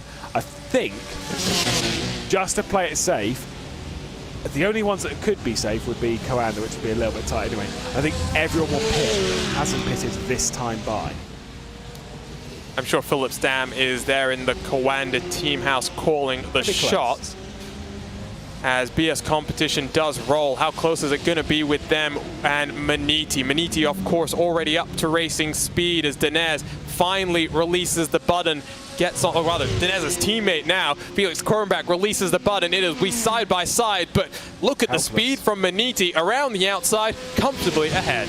Yeah, Tim Matska, like I said, completely helpless when you leave pit lane, but back into the slipstream instantly. So it's not the end of the day. This is okay. This is fine. This is controllable. By the way, they still might actually do a second lap. A lap time around here, you're talking, say to be safe, around 1 minute 50, just to be safe. So if you're completing this lap, so yeah, they will actually be safe. I've never trusted commentators' maths, and that's exactly why.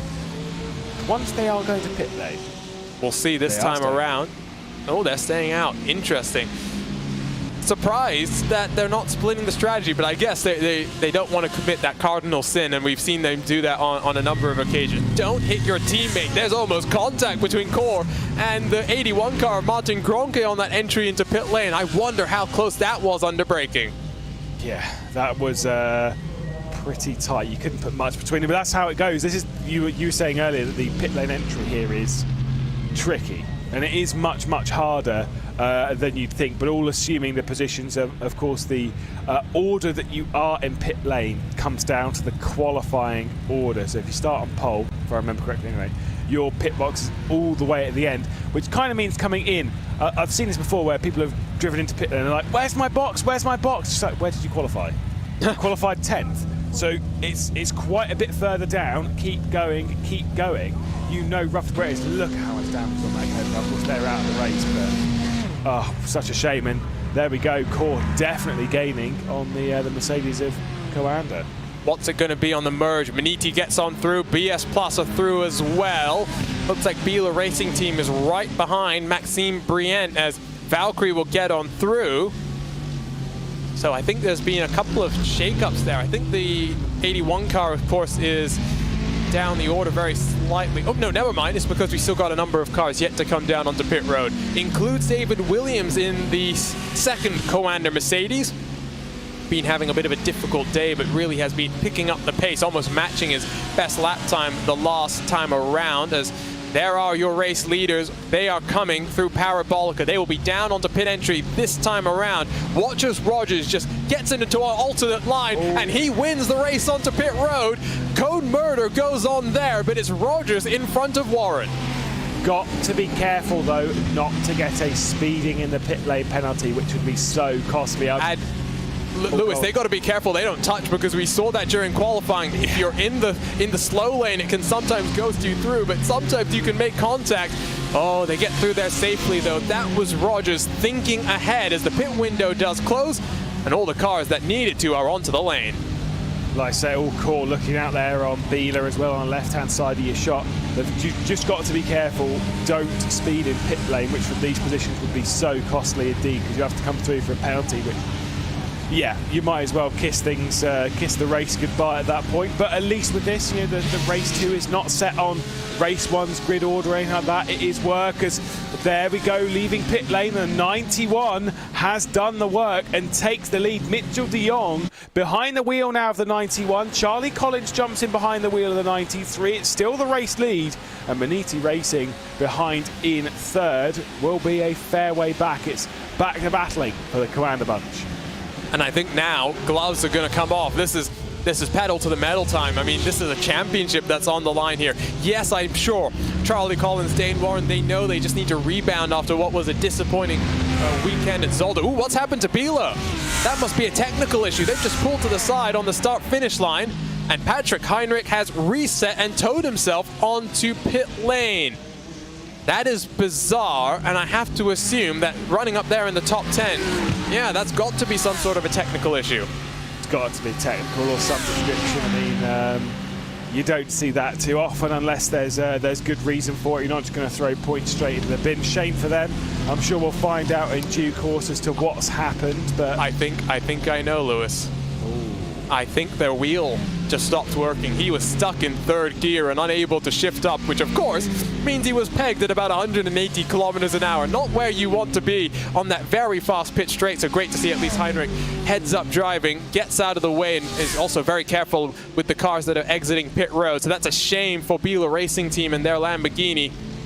Really had been having a very impressive drive, and now they'll have to hopefully get that issue fixed and bounce back in race number 2. They do get a second chance, 60 more minutes of action to come after this. Did do a Clio race once elsewhere in sim racing in a car at Thruxton, of all places. We're coming through Church Corner, which is the penultimate corner towards the final chicane, incredibly fast, and it's why GTs as such don't race there. And bouncing off the limiter at I think 220 kilometers an hour or something in this Clio. Such an annoying thing. In this, it would be doubly so because you'll have everyone else just flying past as Valkyrie set the fastest lap of the race, trying to reclose on their podium effort and get back a part of it, but also trying to get by the driver we were just on board with in the 81. So for Jerry Booton, I believe it is, certainly is, going to be under a lot of pressure now from that charging BMW that Kenny Reese is now behind the wheel on. Quick question for you, Lewis. How many incident reports do you think there were after the first lap of the race? Oh, good question. I'd actually say, see, for me, based on what I saw, I'd say lower than I would than initially with all the carnage.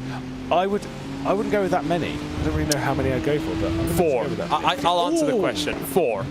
Damn. So yeah, there's a bit of work for race control to do. I'm also seeing a report between Biela and the Energy SimSport Ferrari, Biela and the Urano 94 car, I believe that's also an Audi, and then the 94 car getting in on the fun with an incident report against the 77 Energy Ferrari. So in total, just from the racing itself, there's 7 protests and 3 to look at from qualifying. So race control is clearly going to be busy after this one. And the great thing is here, Lewis, I'm not sure if you've been going and looking as well, but we can go and see it, some of the responses from the teams. And so they're already getting in and just trying to get their point of view over to the stewards when they go ahead and take a look at all of these results post-race. Yeah. Oh, side by side for the lead. Yeah, there we go. Charlie Collins straight up there. And he not even fought by Mitchell de Jong. So there we go. It's now the 93 car back to the head of the field. Was that just a swap around, or is there something else afoot here? Maybe it was a poor exit. I mean, we did see with Mitchell de Jong some bad exits out of Parabolica in qualifying. And I think at this point it's like, nope, yeah, you can see there, just lifted or whatever just to get out of it. I think by the time he'd got alongside, had accepted that 93 was going to hit the front. Certainly isn't done yet. We'll just sit in the slipstream. Obviously, not necessarily to save a bit of fuel, but more so to save yourself for the last parts of the race. Especially, as I don't know about you about those gaps, but I do believe that Meaty might be closing in a bit. It was about 5 seconds heading into the pit window. About 4 seconds coming out of that window when we saw those Coanda cars rolling off. And oh, look at that, Urano ducking and diving under the bridge. Andre Melcher's trying to get on past Inertia Euro RC. Not happening there. Opens the door for his teammate to slip down the inside. That's Dylan Scrivens after his bobble in qualifying. Bobo in towards 16th position. This is for that one and only point that lies in 15th spot. So Inertia, after a very impressive jump, are holding on for dear life. Yeah, they won't be thinking of points right now. They won't be thinking that, oh, it's a points-paying position if we get past that Inertia car that started the race from second position. They're just thinking, I just want to finish as high as I can get. I just want to get up the order. We know the Audis aren't particularly favoured for Monza and the racing conditions we have here. So at the moment for Bobo, we'll try and get past the Inertia car, and it was through this section here that had the issue in qualifying. Took way too much of the curb, as you alluded to, at Ascari, and went backwards into the barrier at quite high speed. Thankfully not real life, because should that have been the case, there would have been a pretty hefty repair bill and a lengthy repair time, and also some frowning people in your pit garage once they got there, seeing a bit of a switch behind, and also Valkyrie ahead of this are on the attack against the 81. So plenty happening. That is Corentin Gunes that's just gone past the Frenchman Maxime Briant for 8th position. In front of them now, Gunes will be setting his sights on Kenny Roussin and Jeremy Bootsloop, as those cars also now heading into the Roger chicane. I love this shot. You just see how much of the inside curve they're willing to use. The right side wheels just go into the air, and that's when you also get that sensation, Lewis, when you're driving the car, that for a moment you start to lose control. If you haven't hit the corner perfectly, you know you're in trouble, and sometimes things go wrong. As we take a look on board with Kenny Roussin, he's got the American flag behind him, also a very lovely helmet alongside. I wonder what country he's from. No, I joke. I know, you said that, but for a moment I was going to be honest, I thought Valkyrie Esports were an American team. I will say, when it comes to the weightless feeling, throwing it over curbs and such, you know, from any circuit where you're bouncing from one curb to another, it's a good feeling. Yeah, you're out of control, but you know when you're at this kind of level, when you're throwing it through all of these chicanes and whatever, and you are putting it up on two wheels, you are throwing it from one curb to another, you know when you're going quick, and it's just part of that rhythm that you know, I need to hit this curb that hard at that speed. That's something that you don't want to be doing. On the brakes, Goldner heading into Ascari. It's just a little bit onto the grass. Thankfully, didn't lose out too much, apart from a set of underwear, which I'm sure will be thrown straight into the bin, as Bieler also gained the position. That does remind me, I saw someone saying hello to Brazil, asking us to say hello to Brazil. Hello, we've got our fellow Brazilian in the production booth, Hugo Luizes. There goes Dinez into third. That gap has closed very slightly, so about 3.8 seconds. Never say never with 15 minutes to go. Also, I just have to say, Kenny Roussin told the organizers he's from Belgium. On his iRacing profile, he's from Club UK and Ireland, which probably just means that he's based in the UK, or was based in the UK. So I'm not sure where the American flag came from, but I was right. My suspicions that the American flag were just throwing me off was a bit interesting there, as we're watching Roussin now on the back of the 81 car and Jeremy Bootsloop. I did want to say, I saw something happened to Zach Campbell, because he has had to come down for a second trip onto pit lane. The second Apex Racing Lamborghini now runs in 21st position. Not where they wanted to be, Lewis, because, again, they're fighting for the prize money. Yeah, it's kind of one of those things where now they'll be trying to grab maybe a single point, but even then, that is a very, very tall order. Obviously, they'll be about 30 seconds off of the points paying position. So maybe it's more so just get out on track and get some experience ready for race one, because all of the drivers that are in the car right now, a bit of a wiggle there from the Pure Sims Audi, which has plenty of damage on it after some earlier incidents. Where they're driving now, these drivers will be starting race 2, which will be coming up a little bit later on. Another fastest lap of the race, though, going to Valkyrie. And here comes Zach Campbell, the young Georgian, is, I'm sure, a man on a mission, trying to maybe not get any points, because he's about 20 seconds adrift from the battle for 15th, but at least just have some fun and maybe get on past that bruised and battered Lego Technic Porsche 911. By the way, your 911 RSR Lego kits, which you can win by heading to giveaway.sportscaropen.com, don't look battle-worn like that one. Maybe a future idea for the Lego team to build, as here comes Campbell. Dented one. Exactly, it would be a little bit of, maybe not even dented in terms of Lego. You just got to have a sticker set that is a little bit damaged, as it were. I was taking a look, by the way, at my replay here, Lewis. The reason that Dinez and Quernbach are now clear of Tim Matska in 3rd and 4th positions is, well, a slowdown penalty coming through turn number 1. It was a hefty usage of curbs from Tim Matska in the Maniti Mercedes, and really that's now dropped him almost a full second behind that BMW in front. So he's going to be really charging, trying to close that gap back up and to fight for that 3rd and final podium position. Yeah, I mean, it's so easy to do. I mean, Less so at turn 1, less so at the Rettifilio, more so at Della Roger, where bouncing over the curbs, if you take it a little bit too far, it will ping you, and you'll not only get a 1x, but you'll also get yourself a slow down penalty. It's actually quite a good reminder to have as well that it's one of those circuits where we do expect to see some instant points, just track limit excursions and whatnot.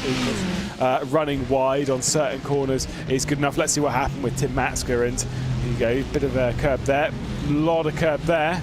And yeah, slow down penalty, which instantly is served. But you can get 1x's, etc. quite easily around here. If you build up to a certain amount, you don't get disqualified. We don't do disqualification, we don't do drive-through penalties for it, but you do get penalised post-race for breaching that excursion limit. That is, yeah, exactly. I was going to say, 21 to 25 incidents adds 5 seconds to your time. 26 and above is 10 seconds. So, and it goes, you know, on and on from there. So if you get 30, it would be 15 seconds. 36, I guess it is technically. You'll get 20. Again, commentators' math, a dangerous proposition. It's bad, isn't it? It's awful. You really never want to trust us. There's a reason why we're here. That Mercedes has already closed the gap, though.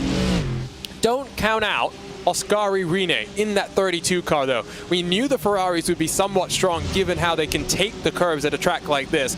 And if these two squabble and they slow each other down, Rine is only about 2 seconds adrift and ready to pounce with 12 minutes left on the clock here. I don't think we're going to see too much of a battle for the race lead, because it does look as though Charlie Collins is in control at this point in time. It's going to take, I think, some desperation moves from De Jong to try and get through back to the race lead. I would suspect, knowing what's on the line, they'll try and avoid making further contact between themselves. It will be instead this fight for third that we watch on with. But if you are, say for example, Mitchell De Jong right now, you're sat in second spot, when do you go for your move? Do you leave it until the last lap? Is that a bit late in the race as riding on boards with Matska? We'll just say that Valkyrie potentially about to lose out of position, although, never mind, Jeremy Bootlip wasn't quite there. Jack Sedgwick for Inex grabs the fastest lap of the race, and of course this is Slipstream City, and that's exactly why. So Matska's closed back in again on BS competition and will look to grab that podium. What a podium it would be for Maniti as well.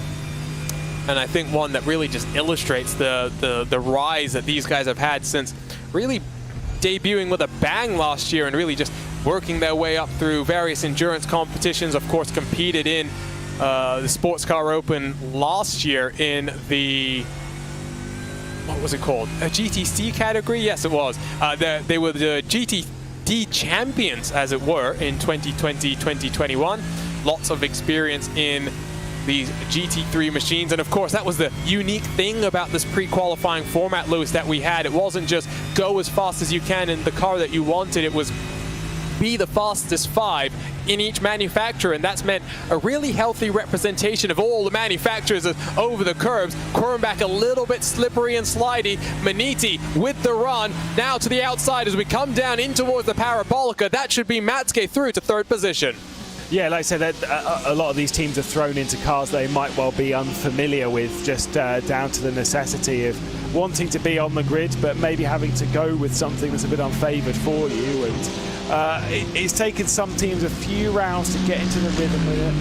Maniti are in that sort of boat, as well as plenty of others, but where you've got the likes of Kova, of BS competition in the BMWs, where you've got VRS SCO, some of these teams are very, very comfortable indeed. It's just how it goes. That's GT3 racing. We've got plenty to pick from, and I love this kind of ruling and such, where we do see the full diversity of the grid. Side by side, that is the Inex car, I think, fighting with the Apex Lamborghini and the core Ferrari in front. Best run of the day, best run of the season for Jack Sedgwick and the Inex Racing crew. Of course, had a bit of a flip moment at Barcelona as there goes the Coanda Mercedes past the Valkyrie BMW. Talking of Jack Sedgwick, by the way, Lewis, tomorrow we'll return to the RaceSpotTV commentary booth for some BMW Sim GT Cup action. I have to tell you, the livery that Jack Sedgwick's competing in is a masterpiece, designed by Craig Williams himself of Craig's Setup Shop fame. I'll send that over to you because I think you're going to enjoy taking a look at that. I was going to say, this is anytime someone tells me this is an amazing livery in sim racing, I'm always like, is it an amazing livery or is this a joke? Because I've seen an amazing livery where someone, and this is amazing, someone has a white McLaren and they've written graphic design is my passion in Comic Sans all over it, in all the spots, in all of the colours of the rainbow. In my opinion, fantastic livery. That is brave to race in something like that. But, you know, so where like with sim racing, I'm just like, I have no idea what is defined as a great livery these days. Check our RaceSpotTV Discord and you'll take a look at the livery I'm talking about. Masterpiece. It is a masterpiece designed by Craig Williams himself. That should be a fun... that is a masterpiece. No, we'll have to see that tomorrow. It's one of those as well, Lewis, where the point I was actually going to make is that he's going to now have to transition from the Ferrari, which is, you know, very unique driving characteristics. One car that I found you kind of ride both the brake and the throttle at the same time, versus the BMW, which is a tank of a car, much more stable and therefore can sometimes have a bit more of an aggressive style. As I think Coanda has just gone past Urano and now Biela taking a look on the Energy SimSport Ferrari. Well, seeing where those moves are coming, this is the important part of the race where you may not actually see everyone going for every single move, because earlier in the race it was all about getting through, getting some track position and going on the attack. Now it's all about, you know, who you're racing with, and so you might see people hold station a little bit, wait for the final couple of laps of the race, which are coming. 7 minutes left to go in this race. Inertia in the background there that have been trying to recover somewhat, but still not going so well for them. Still hanging on to the point though. That singular point, I would have wanted quite a few more than where they've got, but they're still keeping at bay the two Urano cars. Always great to have the team logos up on the left-hand side of your screen. You can just see some of the visual identities of these cars. So of course, there's some wonderful liveries on display as well. That Biela car has always been one of my favorites, and the way that they add various elements for the special events. They had stars and stripes for Sebring, they had kangaroos for the race at Bathurst. Always something unique to watch out for from the Biela racing crew. I'm watching, by the way, the battle for the race lead, because De Jong is right on the tail of his teammate in front there. You can see as we go side by side, doing in effect what we saw from Josh Rogers in that first stint of the race, basically pushing his teammate down the road. 5 minutes left to go, Lewis. I think you want to get the move done into turn one, coming on to that final lap of the race, as Inex racing side by side with Corentin Gunes. Gunes gets a little bit slippery on the exit, opens the door for Maxime Briant, outside line for Curva Grande, becomes the inside of the next chicane, but I think that Ferrari might have the grunt to hold off the challenge.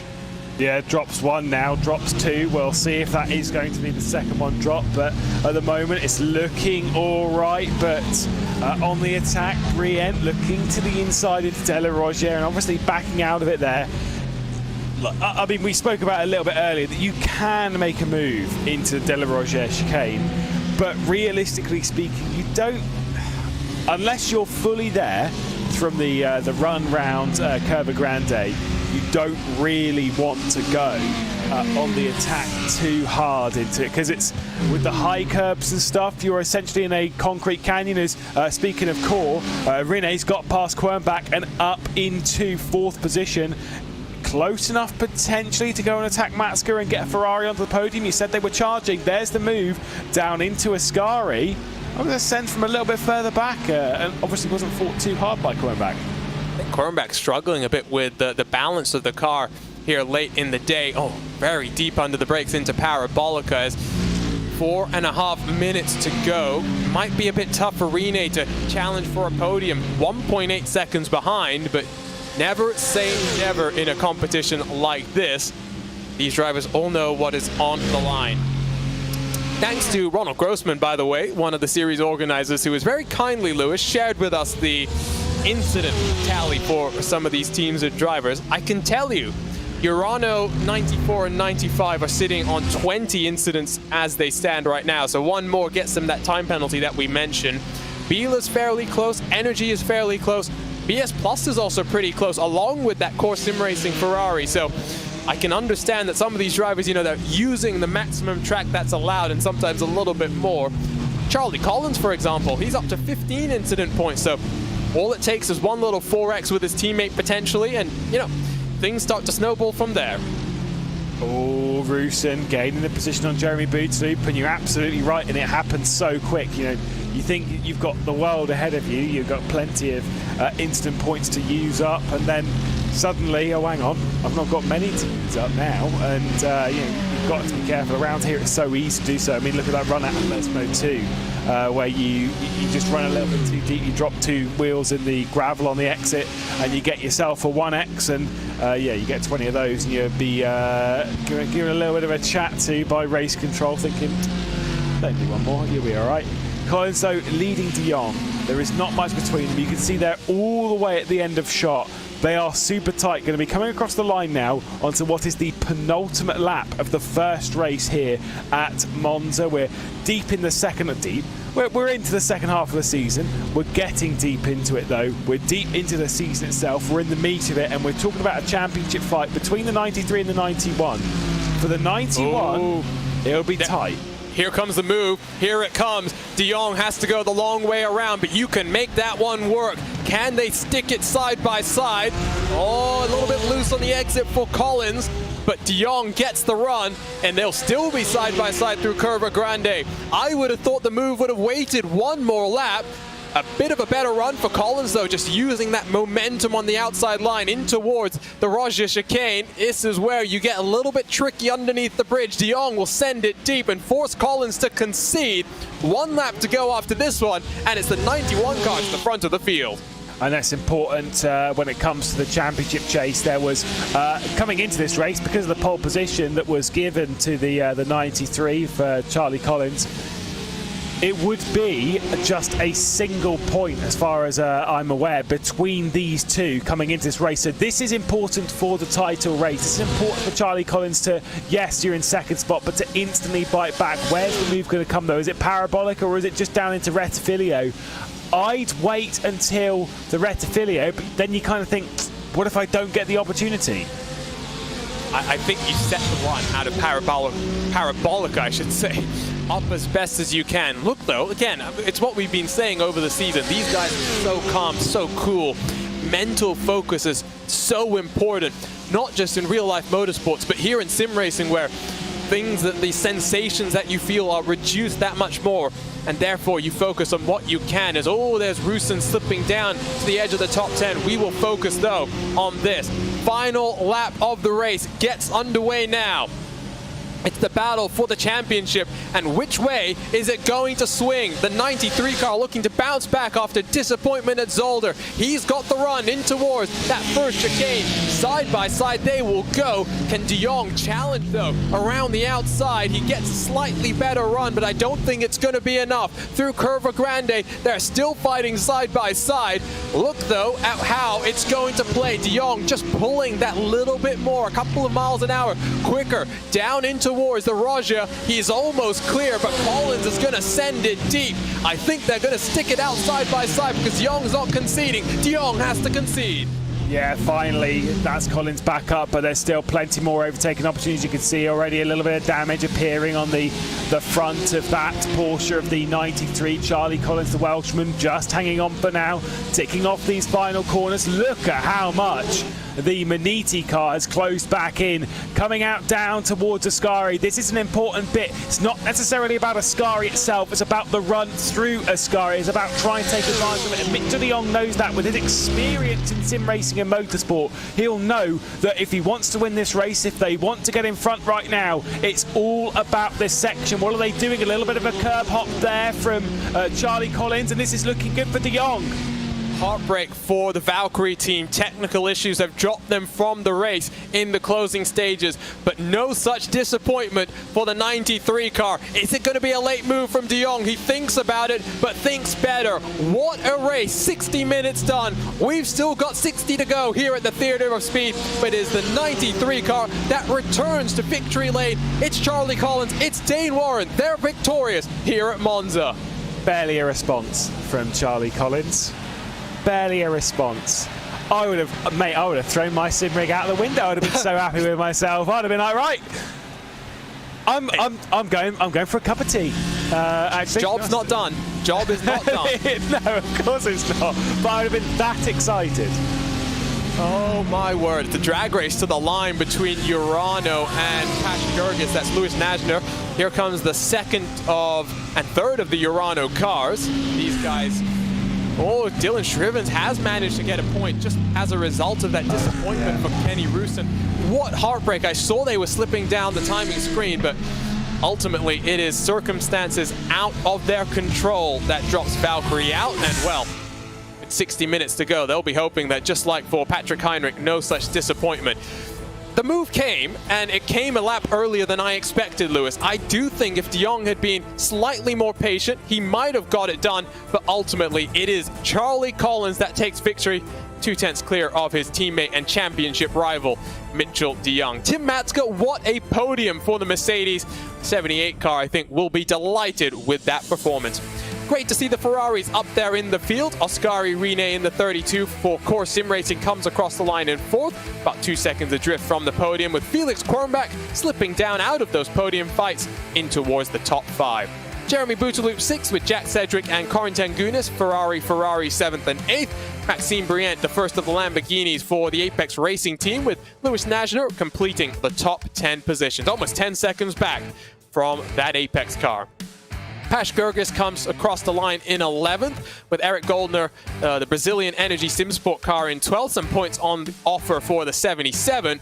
Bila Racing Team, 1 retirement, 1 car in 13th spot, with Matti Kaitasoa and Dylan Shrivens rounding out the points-paying positions.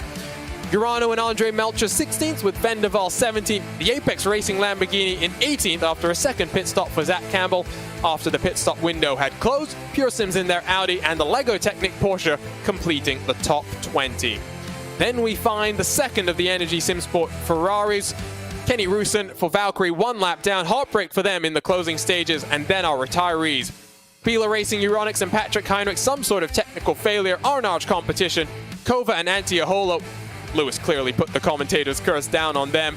Then you've got our lap 1 retirees, R8G, Williams Esports Razor, and R8G as well. The junior car not being able to carry forward that momentum from Zolder. Here you go. Here's the replay on the start. It's almost 6 abreast. It might be indeed. Look further back though. Watch for the Williams car. That's who kind of initiates the contact. Josh Thompson kind of admitting it himself. And there you can see in the background, spinning around Pure Sims. That sets off the chain reaction. Both of the R8G cars mixed up. The Lego Technic Porsche is stranded, and Arnage has to go ducking and diving to get through there. But after that, Lewis, an exceptionally clean race. Yeah, it was really, really intense. You see here a bit of 3 wide between the Mercedes. Inertia started out really, really strong after going in the attack of the race lead, but unfortunately for them, it would be backwards after this point. The 81 was strong, but we didn't know it then, but it was the Maniti Racing Mercedes that was going to be stronger. A little bit of contact and big issues for Kova. Sorry for the curse, but there's the hit from the Urano Esports Lamborghini, and there's the other one from the Urano R8 as well. It was not a good day for them, and there is still more to come, and we'll keep our fingers crossed that they bounce back. What a day it was though for the 78. Fantastic stuff from the Mercedes of Maniti Racing. They are looking on top form here at Monza. Here was saw a couple of moves down into Ascari. Here's one of them, that inertia car, after splitting the difference, making it 3 wide on the start, then kind of tumbled down the order until eventually some contact here into turn 1, and I believe this is what we're about to take a look at. It was Jamie Fluke, one of the nicest guys in all of sim racing, just like Lewis said, committing under the brakes and really having nowhere to go. First there went the Valkyrie car through. Oh no, this is not the spin around, this is just the move from Valkyrie. We'll potentially take a look at that later on, but here we go. This is the one. You can see Fluke follows the Valkyrie car down the inside. The inertia car actually kind of closes the door on that second viewing, Lewis, and kind of then pits itself around.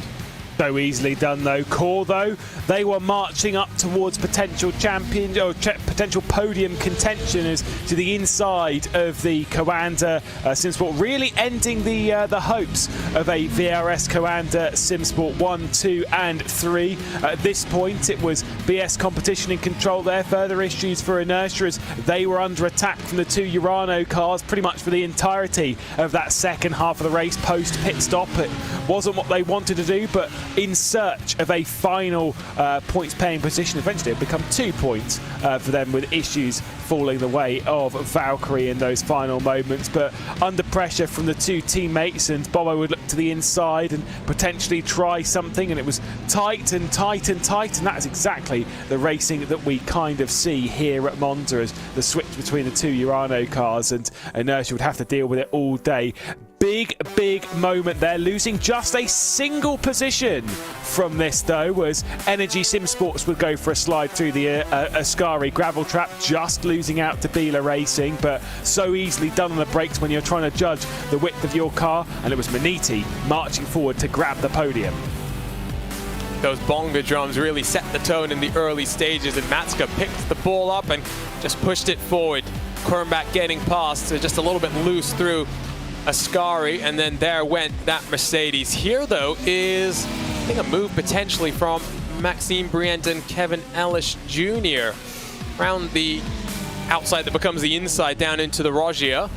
Oh, this is going to be a heavy defense from that core Ferrari, but oh, that Apex Lamborghini says, I'm not having any of that, but had to back out of it at the very last moment. There you get a great shot once more of the airtime that those cars get through the second part of that chicane. Here though was the crucial moment of the race. De Jong around the outside gets the move done on the penultimate lap, but ultimately, Lewis, it might have been just one lap too early.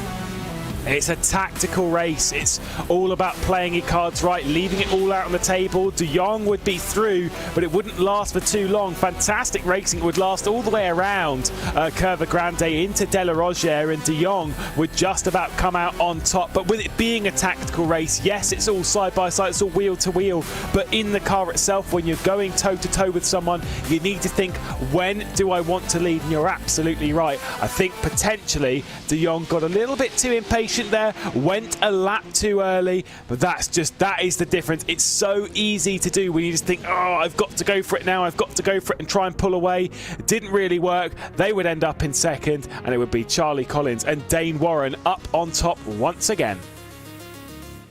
And they take another victory, depriving the run for the 91 car, but let's see how this is going to go. Cars have rolled themselves out for practice in the second race of the weekend, and well, things now flip around, Lewis. The drivers that qualified race number 1, they'll be watching on from the sidelines, but they know they will be starting that second race of the weekend, and really, I'm just hoping, I don't know about you, but we have a little less carnage down into turn number 1, because ultimately, these are some of the best drivers in all of sim racing. We want to see a show. We'll hope for a little bit of a turn of form of what we saw yesterday. Race 1 was so clean yesterday. It was actually a fantastic race, and we've said before that you don't need a grid of 20, 30, 40, 50 cars to go racing well around any circuit, and Sprint Challenge has proved that on a couple of occasions, even if it's older. We had just 13 cars yesterday. We had a couple of issues as well down into turn 1, but after that, it was a fantastic race from all of them, all being quite clean. Then race 2 happened, where they got a little bit dirty, they got a little bit messy, they got a little bit involved with it. We're hoping to see a bit of a reverse of form on that we'll see them be a little bit cleaner in race 1 than they were in race 2 rather than they were in race 1 here. That's kind of what we're hoping for. Keep our fingers crossed. Fingers crossed, and if you want to win something yourself, might not be out on track, but you can win one of these wonderful LEGO 911 RSR kits. Head on over to giveaway.sportscaropen.com. Every entry also gets you into the season-long giveaway of a VRS Direct Force Pro wheelbase. I must say, Lewis, one of the nicest things that I only kind of realized when I had completed doing it is it's even a windshield wiper at the front of this car. Did you not realise that? So it was when I put it on, I was like, oh, I'm really making some. The thing is with this, with building it, it took me quite a while. I won't be around the bush. I was waking up in the morning watching the Olympics, but every time that you keep doing it, like, surely I'm nearly there, and then you look at the manual, which is big, by the way. I think there's 500 or something instructions in there over about 280 pages. Yep. And I remember getting halfway through that book and thinking, I've got to be nearly done. This is mostly together. I've just got the roof to do and a little bit more. And I'm like, there's still so many pages to go. There's so much detail. Now, the only thing that was a bit frustrating for me, I don't know how you felt about it, but by the time I got to step number 4, I felt like I had opened every single bag, just trying to dig around for the small little pieces. Yeah, there's a lot of parts. What you need if you're going to you're going to win yourself one, going to get involved in that competition, make sure that you've got enough of space on your desk, because trust me, you need it. You need to be able to manage all of it. It was I was looking for one part on the I think the third day. It was coming into the final moments, and I was like, I need this one part, and so I went through and I organised the entire thing into all of its separate little components. And I was like, I need to find this one part somewhere. It was under my laptop. Good effort. Don't do that. Yeah. Or you could do what I did, was I basically kept all the parts in their original bags and kind of like zip tied them up. I tried that for a bit. Well, no, the thing is, for me, I didn't know how long it was going to take, right? So I'd build it in like an hour stretch, go and do something else, come back and restart it. So I thought it was better to do that. But then when you leave them in the bags, especially with the small pieces, you go digging around trying to find them, and you're like, okay, it's not in this bag. You go through all the bags, you still haven't found the piece, and you go back to that bag that you started off with, and it's in that bag. Yeah, I actually, so on the first day of building it, I had my housemates there. They were more laughing at me, if I'm perfectly honest. But at one point, I was so lost with one piece that I was like, I have no idea where it is. Maybe it's just not in here. It is, by the way. They always are. They're always in there somewhere. You can phone Lego support or whatever to see, I haven't got this part. No, it's in there somewhere, trust me. It is. And my housemate picked up one bag, took one look at it, and went, there it is. And I was like, oh. Thanks, mate. And I'm not sure you're going to be able to see this, but I figured since we're waiting to get into the practice session, the lighting's not great. You can kind of see it just here. Thank you, Hugo. You can kind of see it. One of my favorite details, if I can angle this correctly, is a little track map over here. And I'm not biased at all, but it just happens to be WeatherTech Laguna Seca, one of my favorite tracks, and also, I guess, technically my local track. But it's just those little details. They've even got in the cockpit of the car a little like screen kind of a thing, which they have in the real car as well. Let's go ahead, though, and take a look at our driver wall, because qualifying is getting underway. And this time, roles are reversed. Drivers that were watching on from the sidelines last time around have to focus up. Watch Antiohola rolling himself out for qualifying. Kevin Ellis Jr. doing the same. His teammate Zach Campbell just alongside. A little bit more relaxed. Dane Warren, I hope his family is watching on and continuing to cheer him on. Victorious last time around, and now he has qualifying duties. It's another late night for him. But I'm sure at this point, Lewis, he's a little bit accustomed to it, because basically all of these races have been ending at about, 2 a.m., 3 a.m. his time? But he's doing this racing all the time. These kind of awkward times. It's very unfortunate, realistically, because for such a talented driver, whilst most of the high-level racing in sim racing, yes, there are bits that happen towards an Australian time zone. There are bits that happen towards an American time zone. Quite a lot of the high-level competitions tend to aim more towards a European time set, because it's where they're, in a sense, at least for a lot of what the racing that we do, it's where there's a bit of a hub of the gravity of sim racing sort of is. So you make it more convenient for everyone. But we're always very open. Like, yeah, of course you can race. Yeah, we're well open for you to race. You just have to wake up and stay up at 3 o'clock in the morning. Good luck. Have fun. And here we go. I'm just hoping we don't get the same number of games played as we did the last time in qualifying 1, because if I take a look at the protest sheet, it was 3 different incidents that were reported during qualifying. So clearly, it's all about track position, all shuffling themselves around. But you can see that there's the team game that I was talking about. The Lamborghinis for Apex Racing Team really just getting through, and at the front of the pack, maybe they'll be swapping around later on and giving the run to the other car. Here we go, though. This is crunch time, Lewis, because ultimately, like we said, we've had a couple of weeks off. You've had enough time to recharge your batteries, maybe try some new setup things that you weren't really able to do. We've got back-to-back weeks now to close this thing off. Next time from the Red Bull Ring, which I don't know about you, I am really looking forward to. And then the Nürburgring Sprint circuit, which I know some people like the GP layout. I must say, I think it's going to be fascinating. You don't have the Dunlop hairpin. You instead hook a right on that VLN shortcut. You've got still the chicane and stuff. Plenty of passing opportunities. The shortest track layout we visit this season. Yeah, which I said it was older somewhere before I was instantly corrected. And I was like, oh no, fair enough, I'll take that. I mean, the sprint track is it's an interesting one. It's good for some drivers, not so great for others. It's a bit weird. I mean, I do like myself a bit of the Schumacher-esque, but yeah, the sprint tracker still includes plenty of overtaking opportunities, and it actually creates one because that run through the shortened loop is actually really bumpy and very, very difficult indeed. And so, you know, I'm sure it'll be all well and good, and what a fitting place to end our season as well. It's going to be a tight fight all the way there. We're right on board with Josh Rogers. Said before that they've switched around in the 91, so Josh Rogers doing the second qualifying, the previous round and this one. Wonder how they'll continue, because like I said, they've been building up in the championship bit by bit. They've missed out on a race win by a very, very tiny margin. They won't want to do it again. Let's take an onboard look with the king of qualifying. I think he's not in the ideal position, if you ask me. He's only about 2-3 car lengths behind the Urano Audi, so we'll see if he bails out of this one. But through the Parabolica, build up your speed and come across the start-finish line to start a lap here at the Theater of Speed. Kevin Ellis Jr. goes provisionally quickest, but we'll wait and see what these lap times are going to be. Rogers provisionally second, but can he improve?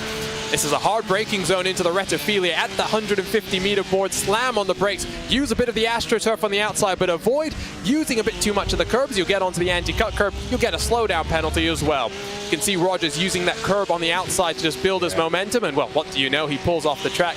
And clearly not aware that we were riding around on board with him. Just going to build up, I think, a bit of a buffer. Let's Kova through.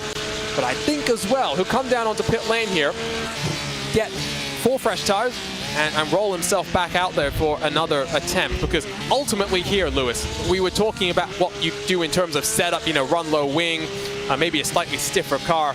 You also want to be as light as possible, and that means running around with as little fuel as you can. Yeah, there aren't too many things we can guarantee in sim racing. One is that commentators' maths are terrible, don't trust them. 2 is that if we ever ride on board with anyone in a live qualifying session, they will mess up the lap and pull off. So that's exactly what happened there. Just saw Josh run a little bit too deep around the Rettifilio, dip 2 wheels into the gravel, and you could see it there by just how much the cars ahead were pulling away. You could tell that drive off of the Rettifilio just wasn't good enough. And at this level, it is small thing like that. Boom, lap's done. Might as well just move on. Apex, though, heading the train. They are in pole position and in 4th at the moment, so they're just keeping out of it. Inertia over to the left-hand side of the road, keeping out of trouble as well. Note how when they ran down into the Parabolica on the previous lap, no one was waiting around, no one was fannying about. They all just got on with it, and they just went, we need to go for these laps, we need to get this session underway. These are the bankers. One thing I've noticed, Lewis, look how dark the circuit is now. Yeah. We are later in the day. It is 4:30 from the virtual Monza. Potentially by the time we finish, we'll have a considerable amount of darkness on the track. The lights are already on the cars. It'll be interesting to see just how dark it gets at the conclusion of 60 minutes of action. Shouldn't be too dark. I believe this race is starting about 4 p.m. in-game time, if I remember correctly from yesterday, so it should be a little bit cooler. It would have to be after, I think, 5 p.m. because the way the sim works is we've got 15 minutes of qualifying left, give or take. Add a couple of minutes as a buffer because when the session rolls over, iRacing automatically adds. We'll be starting at about 5 p.m. virtually, so I don't know. It might be a little bit darker than I think we kind of thought. I'm not sure how it was yesterday, Lewis. Of course, it was dry. It was dry. It was sunny all the way through, with the exception of cloud coverage coming over, etc. Not quite in the same level that we had at Barcelona, where we really were racing into the sunset.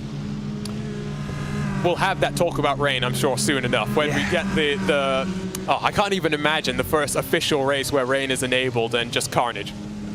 It will be carnage. I mean, it's racing in the wet. I mean, for anyone who has actually raced in the wet, whether it's in real life or in elsewhere in sim racing, it's a very it's a different prospect, and it's self-control which defines it. It's not about going on the attack and who's fast. Here comes the games. Here comes the games. Yeah, we're about to start playing about. But yeah, you want to just drive at about 90-95%. And that's how you win in the wet. And I am not joking. It's that level of self-control of to know to not push too hard or to know when to push in the wet. It's exceptionally difficult, and it's going to add that new layer, which, you know, in some championships we don't necessarily need, but boy, do we want to see it. Well, and it also would just accentuate the difference between the various cars, right? Because Porsche is known as being the king of the wet when you've got that engine on the rear wheels just able to give you a little bit more traction, you know, that extra weight that just pushes you down into the ground. It's going to be interesting. Oh, look at these games though. This is like a traffic jam. It's not peak Bay Area traffic, I'm not going to say that, but it's definitely not what you would necessarily want and expect. And I think the good thing is it doesn't look like too many cars are coming on a hot lap. So yeah, as we exit Ascari now, we're going to see them slow even more. And indeed, yes, they are. I mean, yeah, if there was a car coming on a fast lap, this would start to get a bit messy. But this is the thing, is where you've got them driving around like this.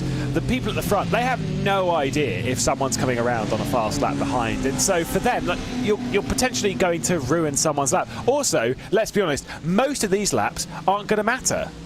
It's what we saw in qualifying one. I mean, for the most part, the pole position lap, for example, was set at the very start of qualifying. So, yeah, I mean, I think Apex Racing has kind of learned their lesson, and they have kind of decided not to play the games. We saw the 98 and the 99 kind of working together in the first runs, but doesn't seem to be the case right now. And Kevin Ellis Jr. is almost 2/10 clear of the king of qualifying. I think just indicating how you don't want to be playing the game. You want to be just going fast and doing what you can, because ultimately, if you're Kova, for example, your lap time is not dictated by your own performance right now. It's dictated by the 5 or 6 cars that's in front of you, because there's only so fast you can go without having to make a pass, and we know that slows you down.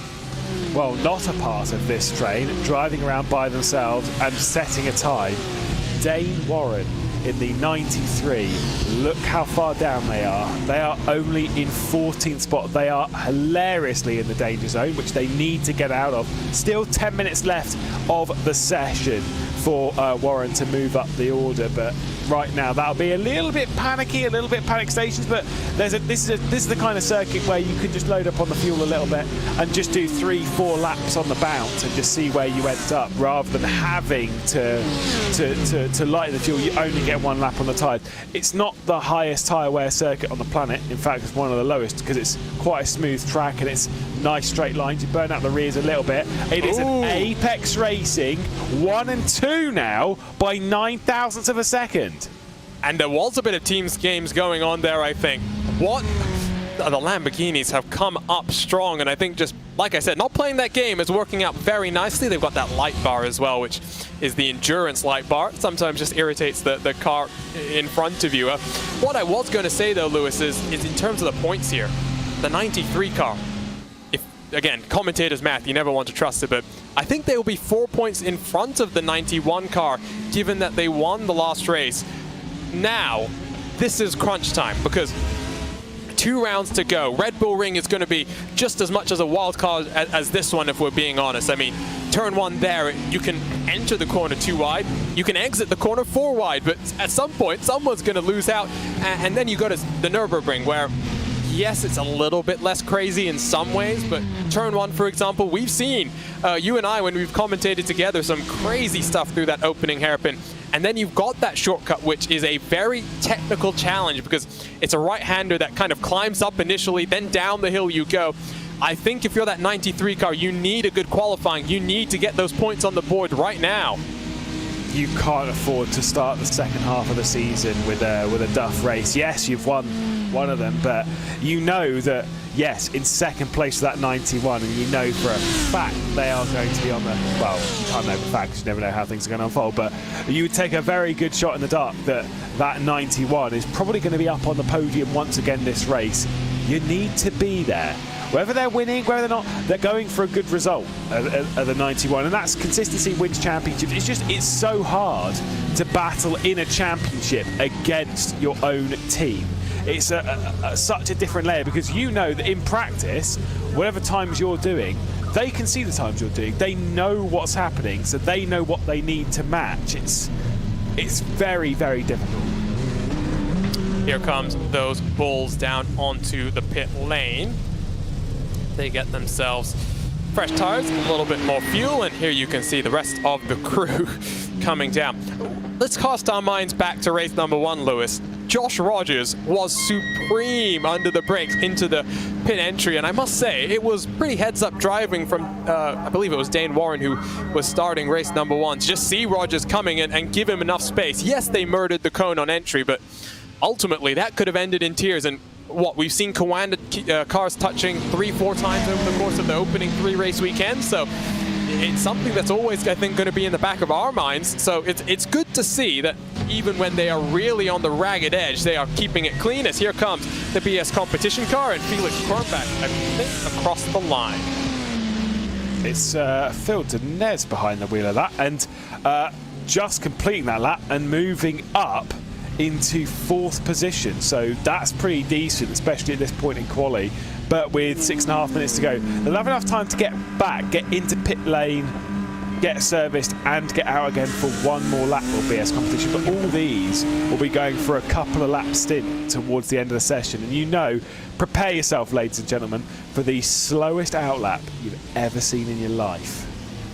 It's almost like what we used to see in the older tire model, which it was, we called it the golden outlap, where basically you were doing 30 kilometers an hour kind of a thing, just trying to make sure you don't build up the heat in your tire. And actually, that's a good point. We really haven't mentioned it, as there goes the Valkyrie car trying to bounce back after that technical issue at the end of race 1.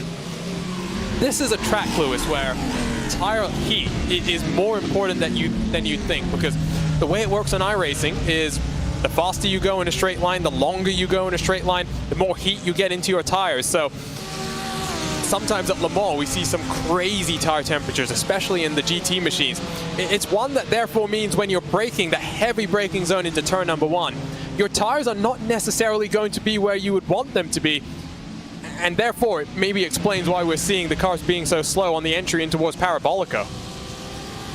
Yeah, I mean, I think it's mostly just trying to pick up the slipstream. It shouldn't matter too much around here, but of course the straight line speed, say, you know, the faster the tyre is spinning, the more the air is pushing out, the more heat it's going to create, especially when it's making contact with the track surface. And so, yeah, you would expect the temperature to increase a little bit at the higher end of those speeds, but realistically speaking, around here, probably not so much, especially not over a hot lap. I think it's more so they just want their own bit of track space, and that's exactly what we're seeing here. They've got round to this section of the racetrack, so we've got a couple of Comandos, got Cova in there, got Urano as well, that are literally waiting in the wings. And look at how Desperate Energy Sim Sports just coming through. That was wise to get out of the way and nearly causing a bit of an issue, but here we go then. Josh Rogers, potentially final, penultimate lap, something in that vein of this session, trying to challenge for pole position, down in 3rd at the moment. Here we go. This, I think, will be one of the money laps. King of qualifying. What can he do? He's about 2/10 off the pace in towards turn number 1. This is the Retophilia, where you can see just how much of the inside curve that car uses. It's looking very nice on that change of direction. And this time, a good run out of that opening chicane, down through the Curva Grande and in towards the Rogers chicane. What a fun chicane this is, and really it's one where you want to try and cut the inside as much as you can to set yourself up for that second part, because that's when you go airborne, just using as much of the curves as your car can handle. There you can see right sides up in the air for a significant amount of time on the 91 car, being closed in by his teammate behind him. That is the number 18 car that has David Williams at the wheel right now. So it's a Coanda team house party through the Lesmos, 2 90-degree right-hand corners that build you up down onto this back straightaway, and up the hill you will climb towards the Ascari chicane. This is where those elevation changes do come into effect, as Rogers is going to pull to the side. I wondered if he was helping his teammate. But it's interesting then, he's effectively given up on qualifying, Lewis, because unless he comes down this time around, he's not... but I think he'd probably want to come down and get fresh tires, given how he's pushed us. There goes the 93 car into 3rd position. We were waiting for the response from Dane Warren. There it comes. The Australian puts himself up to the row number 2. Let's keep our eye as to where Josh Rogers is going to go, because he might build a little bit of a gap to David Williams and then close in, and they might just switch round. And if that is the case, he's done it better than basically anyone else I've seen do it. Josh Rogers isn't coming into pit lane, so this lap is going to matter. Williams across the line, 14th spot at present. What is the lap time? Only good enough to improve to 12th, but now going to dish out some slipstream. And Kova waiting in the wings as well in 7th spot. You've got Maniti at the rear end of this train. What's going to happen? Instantly out of the way, and that is not going to help Josh Rogers one bit. Very respectful from David Williams. Oh, you can see a bit of frustration. Oh, don't see that from Josh that much. You can tell he's disappointed. Yeah, now, I mean, no help in front of him. Does he bail on this lap? I'm not sure.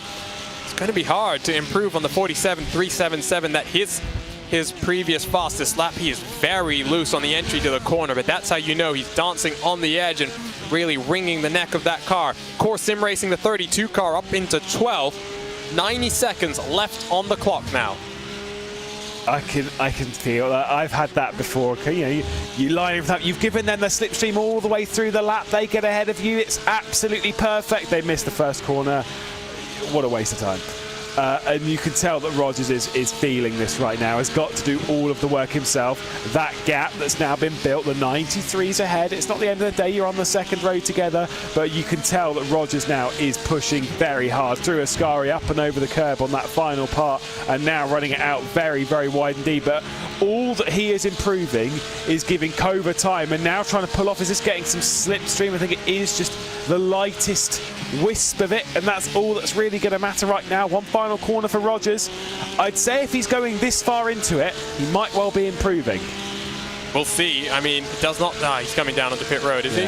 No. No? Okay, here we go. Across the line, he's not improving. Does Kova improve behind? No, they do not. Antiohola, I think, got an off track somewhere on that lap because it hasn't counted here in qualifying. 30 seconds. Cars that have started a flying lap will be allowed to finish it when the checkered flag waves. What can the California native Phil Dinez do? This bit of carnage as Bila racing down the inside. That's not what you want to see in qualifying. On board with the Zebra, running himself out wide behind the Urano Lamborghini. Through Parabolica on the power. What's it going to be at 47.240? He does improve.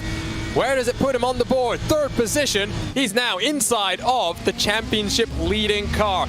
Apex Racing Team, by far their best qualifying performance, Lewis, on the season. Yeah, fantastic effort from Phil Dinez. Of course, session's not over, still times to come in, but it's so tight at the front.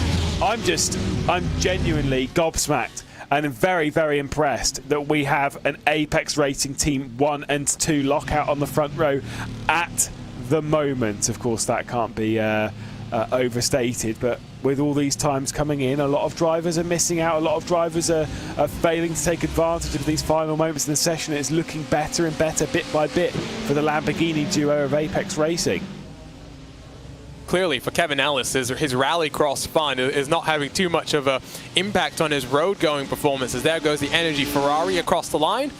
Still got some time here to go, but once again, it's an interesting mix of manufacturers. Our pre-qualifying process has mixed things up. You've got a Lamborghini 1 and 2, BMW 3rd, then Porsche 4th, 5th, and 6th, with Coanda, all three of those cars. Kova in their BMW 7th, a Lamborghini in 8th, then Mercedes 9th, 10th, and 11th. The first of the Ferraris is down in 12th as the Pila racing car off into the gravel and into the wall.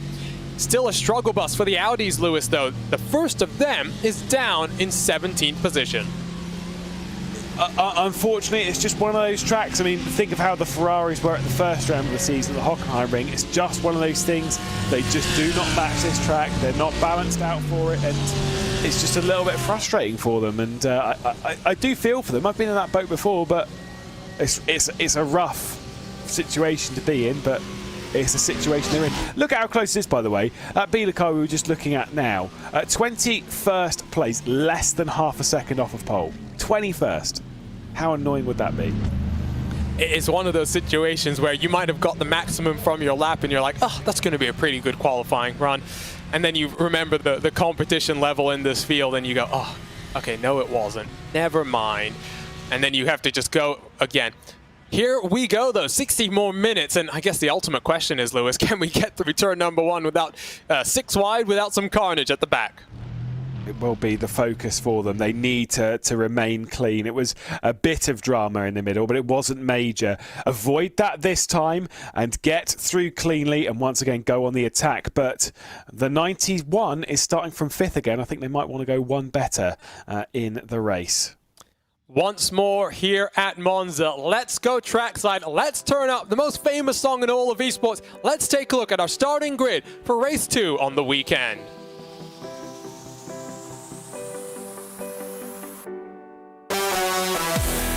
It is an Apex Racing team, a lockout on the front row. It will be Maxime Brient and Zach Campbell taking us to the green flag. Under 1/100th of a second between those two cars. Phil Denez and Dane Warren on the second row of the grid. They'll be handing it over to their teammates for the green flag.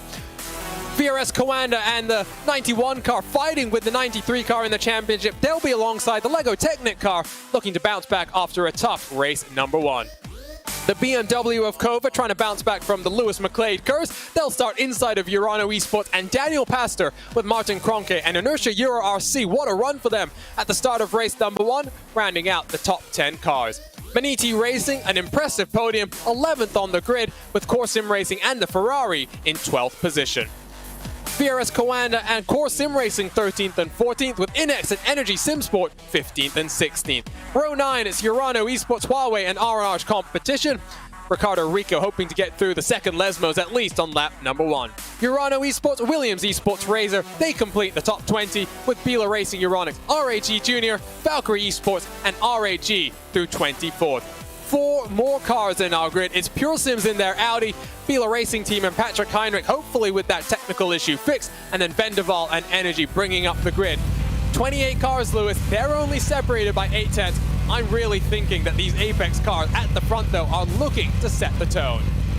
They want to win. They want to be a part of this. The only other team to have won so far this season is Kova, and that was in the first round. They want to join that list. They want to beat Coanda because it's such a sweet victory when you beat a team that is that strong. You know the quality of them, every single one of their drivers. It's a tall order, though, and I'm not 100% sure if they can do it. I hope they can, but it's things like the straight line speed of the Mercedes, the consistencies of the Porsches that might well be their downfall. So, prediction time, and I'm knocking on the wood and just hoping that we don't put any curses. I'll go first. I'm going to say it's an Apex Racing car that will take the victory. Ooh. I'm going to stick on the form book. I'm going to say it's the 99 car for no other reason than they're starting in 2nd place. I'm going to go a bit further down. And by a bit further down, I'm taking a bit of a gamble here. I'm feeling good about Mercedes. I'm feeling good about the straight line speed. I'm feeling good about the 81 VRS Coanda Simsport car that's starting from 9th. All right, well, here we go. 60 more minutes of action from the Theater of Speed. What race? Whoa!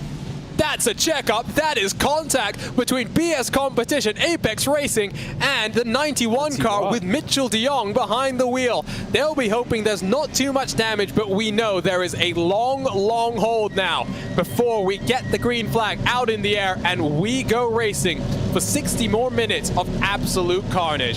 Who will come out on top? The championship contenders, they're starting in 4th and 5th positions, but it's Apex Racing Team 1 and 2.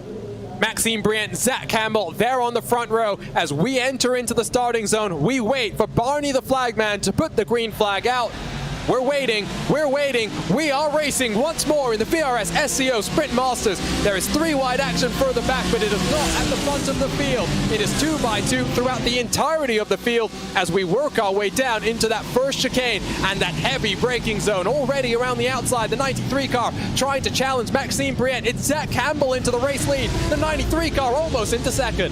Looked a little bit cleaner in the back of the pack. I'm not sure we've had any sort of issue down there. So this is all looking a little bit better. It's still Apex 1 and 2, as you say, and BS Competition on the attack. And by the way, there is a bit of damage on the front end of the BS Competition and, of course, the front end of that number 91.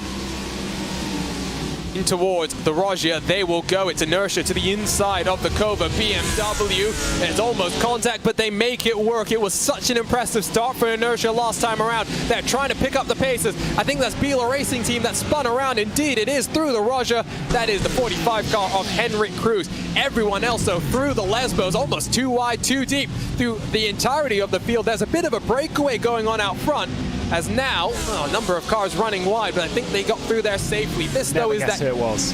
Who was it? Who do you think it was? I pick, of course it was. Oh, Lewis, come on. I'm so sorry. We need to send out RaceSpotTV blocks of wood just to make sure there's no commentators' curses. There's Inex and Coanda, 18 and the 57 car, dueling it out through Ascari, kicking up some gravel on the exit as they run themselves down into the Parabolica for the very first time. Much better start, I must say. Williams, they'll be delighted to have at least got through in towards turn number 1 as they're challenging Energy Simsport in the Ferrari. Arnage down the inside of that Inex Ferrari, though, through Parabolica, running wide and elbows out. They get on through. Arnage have been absolutely charging at the moment. See what position they get up to. They're up into 14th position. They started from 18th, but Inex already on the attack once again. A little bit of a squeeze over, keeping them to the right-hand side of that white line as defensive all over the road. The Commander, the 18 ahead of them. Plenty of side-by-side in the run down in here. We're hoping there's not going to be any major contact in Arnage competition that are making a charge. There's a bit of damage towards the front of that car, but they do confirm that position up into 14th place. I say from starting from 8th, that's 4 positions in 1 lap. That pink car, I do like it. It was so strong in our opening race weekend. It's been a bit more of a struggle since then, but look at them trying to close the door on the Ferrari, but that Inex car is having none of it. Jack Sedgwick will throw it down the inside and clatter the curves and back up into 14th position. This is on the edge of the points-paying positions. There's a stricken Coanda car. What happened there? I did not see, but I think there might have been a bit of a slowdown penalty potentially for the number 18 VRS Coanda Simsport car. It's not been good for the Coanda Mercedes, which are dropping backwards, and there's a bit of a hit.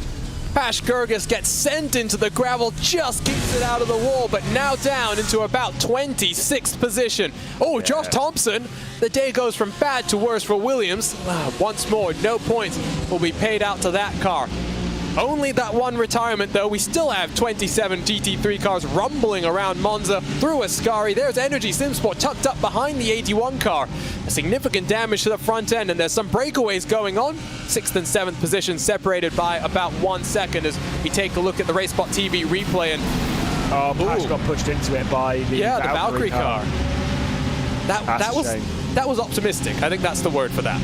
It's so easy to do, though, when you're sat behind someone. It's so easy to be tripped up by them as the 2 R8G cars go side by side out of the Parabolica, and Biela are going to be a part of it as well. R8G maybe not showing the pace that we would suspect from them here. And by the way, Apex have lost a position. The 93 hit second. 3 wide. It's the R8G Porsche down the middle, but can Biela hold on? Oh, who's going to back out of this one? It is that Porsche that has to concede. It's the juniors that are therefore in front of their seniors. Thibaut Casabon, though, with a great run through the middle of the corner, still challenging with Patrick Heinrich in 22nd position. This is all the way down the order, but some incredible stuff. I must say, I'm a bit disappointed to see the Romain Grosjean outfit not carrying that momentum forward from Zolder, instead almost slipping back into the pack. And Grosjean himself carrying his momentum forward in the NTT IndyCar Series as Heinrich over the curb. There's contact, and the R8G Porsche comes across the track, and it's hit, I think, by the Vendaval Audi. It started out better, this race, but unfortunately we've had a bit of a calamitous affair the last few laps, and yeah, we're slipping a little bit in quality, which is a bit of a shame. It's so easy to do. The Biela car just straight in the back, and it's just that correction. There's not much they could do, and you're absolutely right. One of the Vendaval Audi just straight into the side. It's a shame. Either way, though, Apex Racing are under pressure now by VRS Coanda Simsport and BS Competition. At the moment, still Apex leading. BS Competition looking down the inside of the 98. There's not going to be a move there, but it is the 93 at the moment. Collins behind the wheel, taking over at present, 2nd position. There is Cruz just losing it, I think, by himself. Looking at that gap for the race lead, though, Zach Campbell, 0.6 of a second clear as here comes BS Plus with that draft. Is it going to be a move, though, from Maxime Briant on the 93 championship leading car? Opens the door for Kronbach to send it around the outside. What a move under the brakes. So that nice. BMW into third. Such a nice, tidy, clean, perfect move from BS Competition. That was beautiful. That's what we want to see, isn't it? Where you see an outside move, it's so easy for them to turn in that little bit too much, but that was perfect.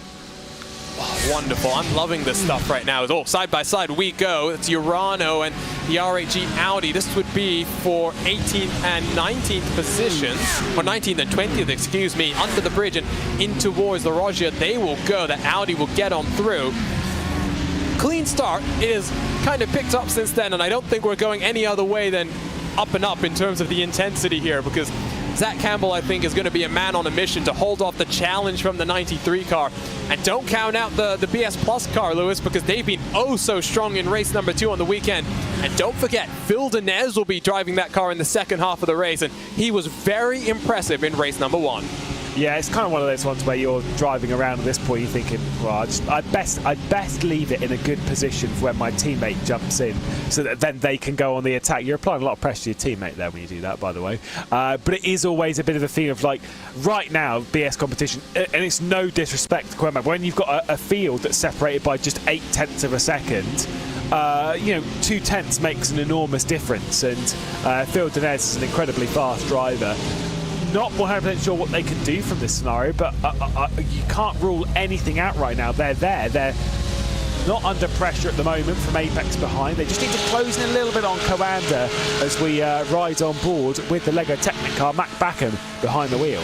Hyper Mac has a good view of Mitchell de Jong trying to get the move done on Maxime Briant. A bit of door banging there. Backham almost got the run, but Briant had parked it on the apex. That's de Jong now up into 4th position, trying to close on his teammate and championship rival. I wonder, is there damage on that 98 car? Because, of course, they got a pretty stiff walloping from the back on that checkup on the start. Of course, the cars had to drop their speed down to 60 kilometers an hour in towards the Rogia. I love the view that we're getting from Mac as well, because you can see in the corner of the shot where the triple screen monitor setup is, just how much that car is moving around. There is a little bit of damage, yes. Not enormous. You can kind of see it when we close up here. It's just bent in a little bit, but nothing major. So in that sense, it shouldn't affect them too much. But obviously, you know, minor differences make the aero balance go slightly different. It wobbles a little bit here when it shouldn't. It's a little bit unstable through Ascari when it should be planted. It's those small differences that make an impact. The question isn't if there was damage, it is how much damage is there. Yeah, how bad. Really, it's struggling in comparison to even Zach Campbell, but Zach is coming under pressure from the young Welshman, Charlie Collins. Oh, this is going to be, I think, a run down into turn number 1 that Collins is maybe going to try and get the move done and try and get through. We're getting word from our colleague at RaceSpotTV, Lorenzo Bonder. Diffuser is slightly bent, so definitely going to be some aero damage there.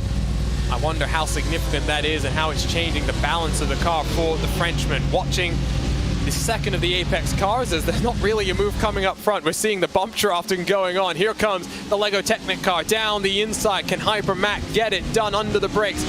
Just about does, you know. Almost cuts the nose off of the Apex car, and now that Apex car is going to get mobbed by the Inertia Mercedes on the run into that second chicane. Yeah, kind of so. Obviously setting the fastest lap of the race a couple of laps ago, and we know the pace from that car. It's attacked for the race lead in the previous one, and they are getting stronger and stronger bit by bit. And now we're going to go for a bit of a move on Maxime Briant down into De La Rogière. Nice one there. That Apex car, quite rightly, as you were pointing out, is dropping backwards. They are clearly struggling. Look at how much damage is on the front of that Maniti car behind as well. Obviously, the Mercs taking a bit of a pounding here. Maybe we missed something then further back on the start. Of course, Maniti, who started, I think it was in 11th position, at least up a couple as things stand. And yeah, you're right, there is... these cars definitely not factory fresh. And you know what would be an interesting little, I guess, extra element if we got it, is if your car didn't necessarily get repaired from race 1 to race 2. I think that would really mix things up and change some of the aggressiveness that we'd see from these drivers. Breakaway then for first. They are 1.4 seconds adrift from Kronbach, who is now being harangued and harassed by Mitchell de Jong. with, the RAG Junior car dropping down the order. So maybe a slowdown penalty there. Just taking a look at all of the different battles, we are, here we go. RaceSpotTV replay machine right on cue. Into Ascari. Well, sorry. Trying to send it down the inside, and that was never really happening. In that situation, you've done it to yourself. Here we go then. De Jong getting by Quernbach, getting up in the third position. This might force Collins to go for a move on Zach Campbell, which at present is not happening. The 91 going to be closing in on the 93. Important for the championship. And look at these switches for Core. Gaining one on Kova, gaining one on Maniti. And watch the prancing horse now down in towards Curva Grandes. It's heartbreak again for the Valkyrie team. Something's happened to Kenny Rusin. Oh my word, it goes another team that's just having bad to worse in terms of their luck here today. Still plenty of time to go, and maybe they can bounce back, but now they're out of the points paying positions and still trying to get themselves pointed in the right direction. Here we go. It's just sending it deep into turn number 1, and they have to take that access road. Do they avoid murdering the cones? No, they don't. So that's karma. You don't murder the cones here on iRacing. I just had to throw that one in there. Straight away. You're ruthless, man. I am ruthless when it comes to cone murder, because think of the poor iRacing marshals. They are working so hard, Lewis. Every time one cone gets bopped around, they have to go back out there and put it back on. Dev Connery's thing is getting very angry about rejoins and such. Yours is cones. Yes. Not quite the same level, though, is it? It's not. They're definitely not. Connery has this twitch as well, that when an unsafe rejoin, even if it's on a broadcast he's not on, he knows. He knows when it's happened, and so he just gets a little bit triggered. So here we go then. Gap between the 93 and the 91 is up to about 1.5 seconds. Plenty of time. Here's a replay on the start. It was 4 abreast for a moment as there was some contact between Inex and Energy in the mid-pack. Here's the contact for Maniti that's given them, sandwich there. Is there more contact? That was the 81 as well, sorry. I've really got to apologise to both Coanda and Kova, I think. Sorry, lads. Maybe we just need to stop having the commentators picked, even though it's a lot of fun. I think we need to at least make a rule that we can't pick the 91 or the 93, because for one, it's unfair, because they always win. But also for two, it's unfair, because it might affect the championship. Well, I'll say at least for now, not sure if you can hear me knocking on wood, but the 99 car doing pretty well. I hope that I haven't cursed Zach Campbell, because otherwise I'm going to hear about it after the race. He had some fun with Team RLL. Of course, he competed for Rahal Letterman Lanigan in the 2021 Porsche Tag Heuer Esports Super Cup. Got to go and visit them at the Nashville IndyCar race, which was just as chaotic as some of the stuff that we're seeing here today.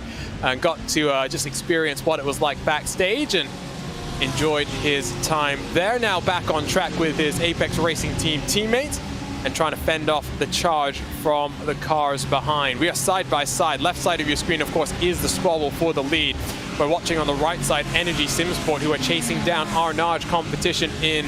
Sorry, that's not the first of the Energy cars. That's the second of the Energy cars, chasing down Patrick Heinrich in 21st position. It is a very stacked grid. It feels weird, Lewis, to say Bila Racing Team, such an experienced GT3 team, down in 21st position. Didn't qualify very well. I think that was the most important thing from them, and qualifying is quite important. But look at this now. Race lead. Quite tight. I mean, I said qualifying is quite important. It's not the most important thing, so it's what you do in the race, but realistically speaking, you can work up from a decent qualifying into the race lead. Is Charlie Collins going for anything now? No. Lifting out, controlling things. It's always interesting to watch the body language of the drivers under the brake. Here comes a move from Lego Technic trying to get on past Phil Denez, nothing doing. Felix Kornbach, nothing doing there. Always interesting to see how people move themselves around, because we saw, for example, Martin Kroenke that being slammed back into his seat as he, stomped on the brakes, whereas for Charlie Collins, he was always moving forward in his seat on the, just that anticipation of, entering the corner and then swinging himself to one side. Not necessarily a motion rig, but that's a self-motion rig, if it were. You've got to have some... I mean, I've watched some people that are racing, they just drive round and they are just solid. Like, they don't move. They are a brick. in this sim rig, whereas I've seen other people, much like myself, that's why I hate watching on camera, are moving around, like, you know, you're leaning into the corners and stuff, and you know, you're leaning forward, you're focusing on everything, like you're as close as you can to pick apart everything. You're just like, I want to be a part of this race as best I can. You don't need a motion rig for that. You just need a cheap seat that you're just moving all over the place. Bit of wobble, it's all well and good, isn't it? Our producer Hugo Luis is saying he was a bit of a brick. I'm a bit of both. I remember I used to play it up a bit more when I was streaming because it's just more entertaining. It just looks like you're having a fun time as well. Looking rearward though from Hyper Mac, as here comes Kai Soa. He was so quick in qualifying one, and of course didn't necessarily get the chance to back that up after the slide through the field for his teammate after a very impressive launch for them. But here we go, a top 5 might be on the cards. It's Lamborghini out front, Porsche second, Porsche third, BMW fourth, and then here we go. Here comes the move as Soa tries to get on through in toward the top 5. Draft though on the side of Backham, and he backs out of that one. Backham backing out. A nice little alliteration there. Soa almost runs into Kronbach.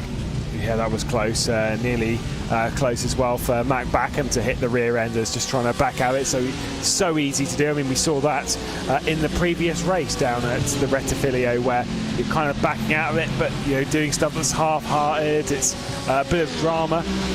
Soa though, up a decent amount of positions, up 5 at present. I think that might be one of the most on the entire grid. So good on them. Charging forward and fastest lap to boot. Is there a podium up for grabs potentially? I'll have to wait and see. I think it's hard to say that because I'm still watching for the BS Plus car. Yes, it's fallen about 8/10 adrift from Mitchell de Jong, but really, Phil Denez has tried some different tire strategies out. He's always been quick in that second part of the race. He might be one to watch out for. Yeah. In terms of biggest losers, you've got, of course, the pole-sitting Maxime Brient, who, like some of our YouTube chat is pointing out, slightly inexperienced when it comes to GT3 competition. We get the onboard look, and I just remember when we got that onboard look with him at Barcelona. There you go, he's got the head bobble and everything. He is grooving with the car. Might be a little disappointed with the damage he's got, but you can't have that at the front of your mind. You've got to put that to the back. You've got to just focus on the task at hand, and maybe still a top 5 on the cards for the 98 car. Doesn't quite lean into it, but yeah, I like the head movement. It's like, come on. My friend I said before, you know, big straights and stuff, Dan Cow would duck in behind the wheel as if it was karting sometimes, which, you know, is a bit extreme, but you know, it's not really going to make much difference. Soa though, down the inside of Kernbach, and I don't think BS competition are going to fight that one too hard right now. They're playing the long game right now. They're keeping in contention of the battle ahead, and that's the most important thing now. You don't need to win now. You just need to stay there. You just need to be a part of it and keep going, you know, for later in the race. That is a lot of head movement, though. I respect that. Oh, issue for Andre Melchers in the Urano number 94 car. I do wonder what Brient's listening to as there comes the Audi. Oh, he's now fighting side by side with the R8G car as he gets himself back up to speed. I would suspect there's some sort of cat jam going on, as some of our Twitch chat is pointing out right now. He's got the cat meme. You know the one I'm talking about, Lewis? Yeah, the one I sneeze in the white cat and he's going for it. Yeah, no, I've seen that one. I think that's what we see from Brient as here we go. Ooh, it's side by side with the Mercedes. There's not really any space between the two of them. I don't know whose fault that necessarily is, but they were rubbing elbows, banging doors, and well, ended in tears. Into one doesn't go, and they were pushing it. They were trying to make that happen, and yeah, kind of was always going to happen. We'll say Charlie Collins right now is making all of the right calls. Is sat behind Zach Campbell because pulling a gap on Mitchell de Jong, and quite quickly as well. And now de Jong's coming under fire from that inertia Mercedes that is absolutely charging right now. Might jump onto the podium, but means that Josh Rogers has so much work to do in this second half of this race. Do you think the 91 might pit a little bit earlier to throw Rogers into the car and try and get a bit of an undercut on some of this, because they're looking like their pace is kind of falling away a little bit? Would not be surprised. Here comes the move from Soa down the inside of the 91, and de Jong says, I'm not having any of that. You can get on through. See if you can pull me up to those cars in front. It's now 2.5 seconds between Collins and Soa. Oh, Collins. What's happened to Campbell? Oh, Campbell, I might have had a slowdown penalty going through Rettifilio. That is Definitely. heartbreak, and that's now going to bring in Kaidasoa even further, because now he'll have a sniff of the draft. Here's the replay in towards the Rettifilio. Is it going to be the inside? Oh, he just misses. Yeah, he just misses it completely. Now, we saw this yesterday in the Sprint Challenge.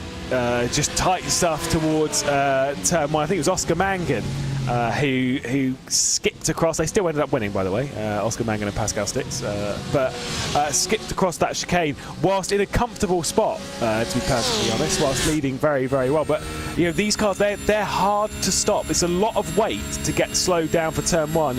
Charlie Collins was just sat there, and to be honest, it would have been really easy for Collins to have overdone it as well. Campbell doesn't even brake in time. Usually it's around the 150 board that you would get onto the brakes, and yeah, I think Campbell just maybe a little bit too focused on the rearview mirrors potentially. The young Georgian drops then to second, but still within drafting range of the car in front. But now it's almost 1 full second between Campbell and Collins.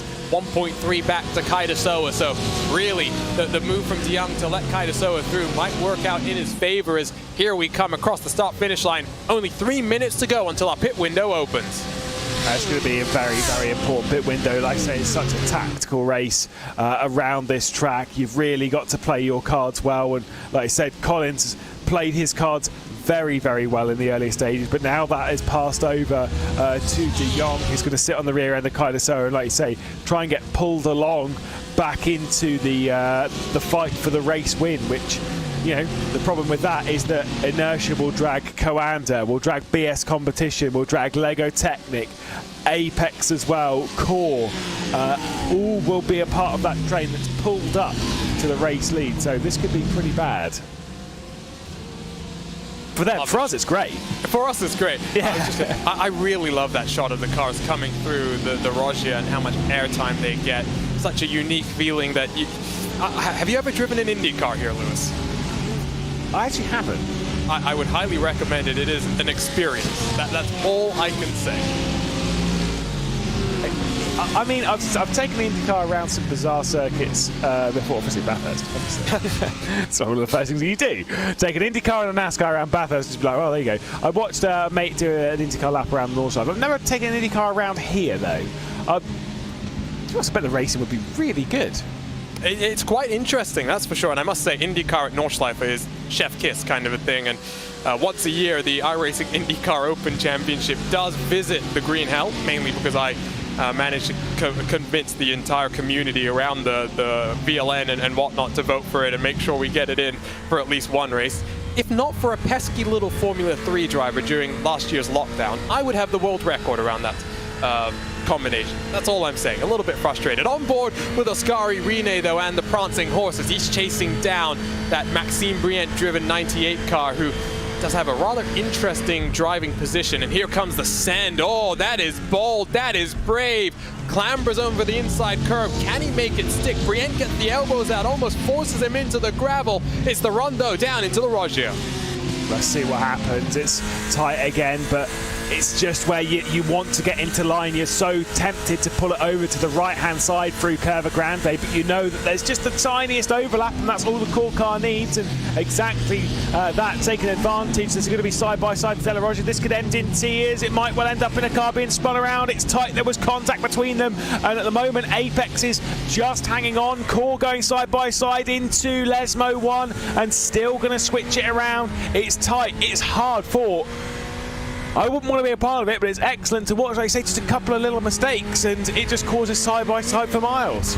Almost opened the door for Karin Kunez to slip on past his teammate in the second of the core Ferraris. Yeah, a bit of communication going on here. It doesn't look like he's disappointed. Also doesn't look like he's thrilled as to what happened there. But that's the tricky thing about the Rogia, right? You can go too wide if you want, but it's always that car that's going to be, you know, hopping itself over that second part of the curve that's going to be at a disadvantage, going to be squirrely. As here we go, pit window is open. Who comes in early doors?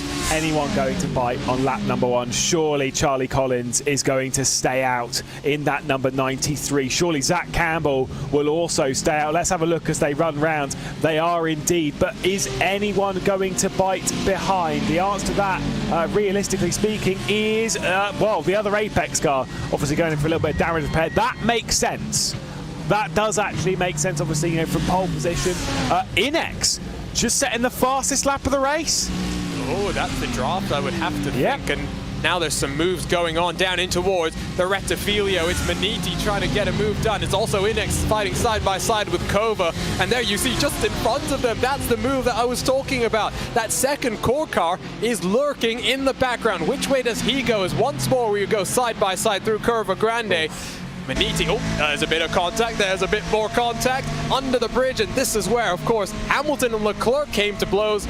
There's a bit of touching there, but I think that 32 car might be able to hold on. No, it doesn't. They get turned, and guess who picks up the pieces? It's Corentin Gunes. Yeah, I'm not 100% sure how I'd view that one. I think the Maniti car might have been actually holding it around the outside quite nicely, but then, you know, obviously taking a little bit too much speed in, being the core car, and Sky Rene just maybe coming across the nose of Maniti. Let's see from this angle. There wasn't much space there for the Merc, and obviously you'd argue, oh, that's a big hit as well for Kova. Their days goes from bad to worse. Of course, you know, everyone's just like, oh, well, he'd never have made it there, and it wasn't his corner, and all that rubbish. I'm not really about that. I'd like, you know, if there's a car there, you've got to give room regardless of, you know, whatever. It's what it is. I'm not so sure how that will be viewed. Probably more so down to just being a racing incident of two people just pushing it way too hard. And I think this is the race, you were saying bad luck for Kova. I mean, this is the race which confirms they are well and truly out of the championship fight right now. And if it's consistent runs for the 91 and the 93, they will be the ones to watch, as we have 4 hours of racing to go once we get to the checkered flag here. Core and Maniti down on pit road. It was close for a moment with them. Here though comes Jack Sedgwick, fastest lap last time around, using that draft around the outside of Kova. He's now in to 7th position. Yeah, and here comes Core through as well on that slower Kova car that's got a lot of damage now on the front end after taking that quite large whack, and still side by side Oscari Rene trying to just gain the position at the moment, fin on fin, and there goes the switch, and Core out of the corner. Just managed to pull it. I fear that damage is going to cost. I mean, obviously it's going to cost a lot, but with it being on the front end, it's really where you don't want damage around here. And of course, we saw Kova last Sunday, or I should say 2 Sundays ago, Lewis, being victorious in the opening round of the BMW Sim GT. So it's just been unlucky for them. I mean, they had a speeding penalty at Barcelona, if I'm remembering correctly. Things didn't go their way in Zolder. And really, what a shame, because they're always quick in this GT3 class of competition. And really, I mean, if anything happens to the 93 or the 91, they will still be there to pick up the pieces, but it's going to be a very tall order. It does have a vibe of it being a bit of a 2-horse race now. I'm not sure if Charlie Collins has made a couple of mistakes the last lap or two, but Zach Campbell is knocking at the door once again of the race lead in inertia a couple of seconds back. As we roll through the Parabolica towards pit lane. 6 minutes left on the clock for the pit window, and I'm sure none of these will be jumping into that pit lane, but will anyone behind? The answer to that, I believe, is still going to be no. All happy to just stay out in their current spots. Let's see what Zach Campbell does. Here we go for the race lead. Is he going to be as patient as Collins was with him? I think yes, at least for the time being. He has the fastest lap, a 1:47.788. It is now 5:20 from the virtual Monza. The sun continues to set. Don't think we're going to have too much darkness once we get to the checkered flag. Halfway through the action, I think something's happened to Beeler Racing Team and Hendrik Cruz as they're tumbling down the timing screen. We're watching then the Energy SimSport car as it chases down the Urano car on the edge of the top 10. I think there might be a bit of patience when it comes to making moves at this point. And like I say, you're in that window. For anyone who's pitted already, they'll want to go on the attack. For anyone else, they'll just probably want to sit in position and just, you know, wait this out and see how it unfolds before they get into pit lane. You don't want to be struggling for it. Zach Campbell won't want to go for a move, for example, on Charlie Collins, because we'll want to try and hold that gap to inertia behind. The moment he goes for a move, the moment that there will be issues, and that Mercedes will be on their rear end, and we'll have a multiple horse race for the lead, especially when a couple of teams have already pitted, including the other Apex Racing car, because if you race hard and slow yourselves down, they're just going to jump you in the pit lane.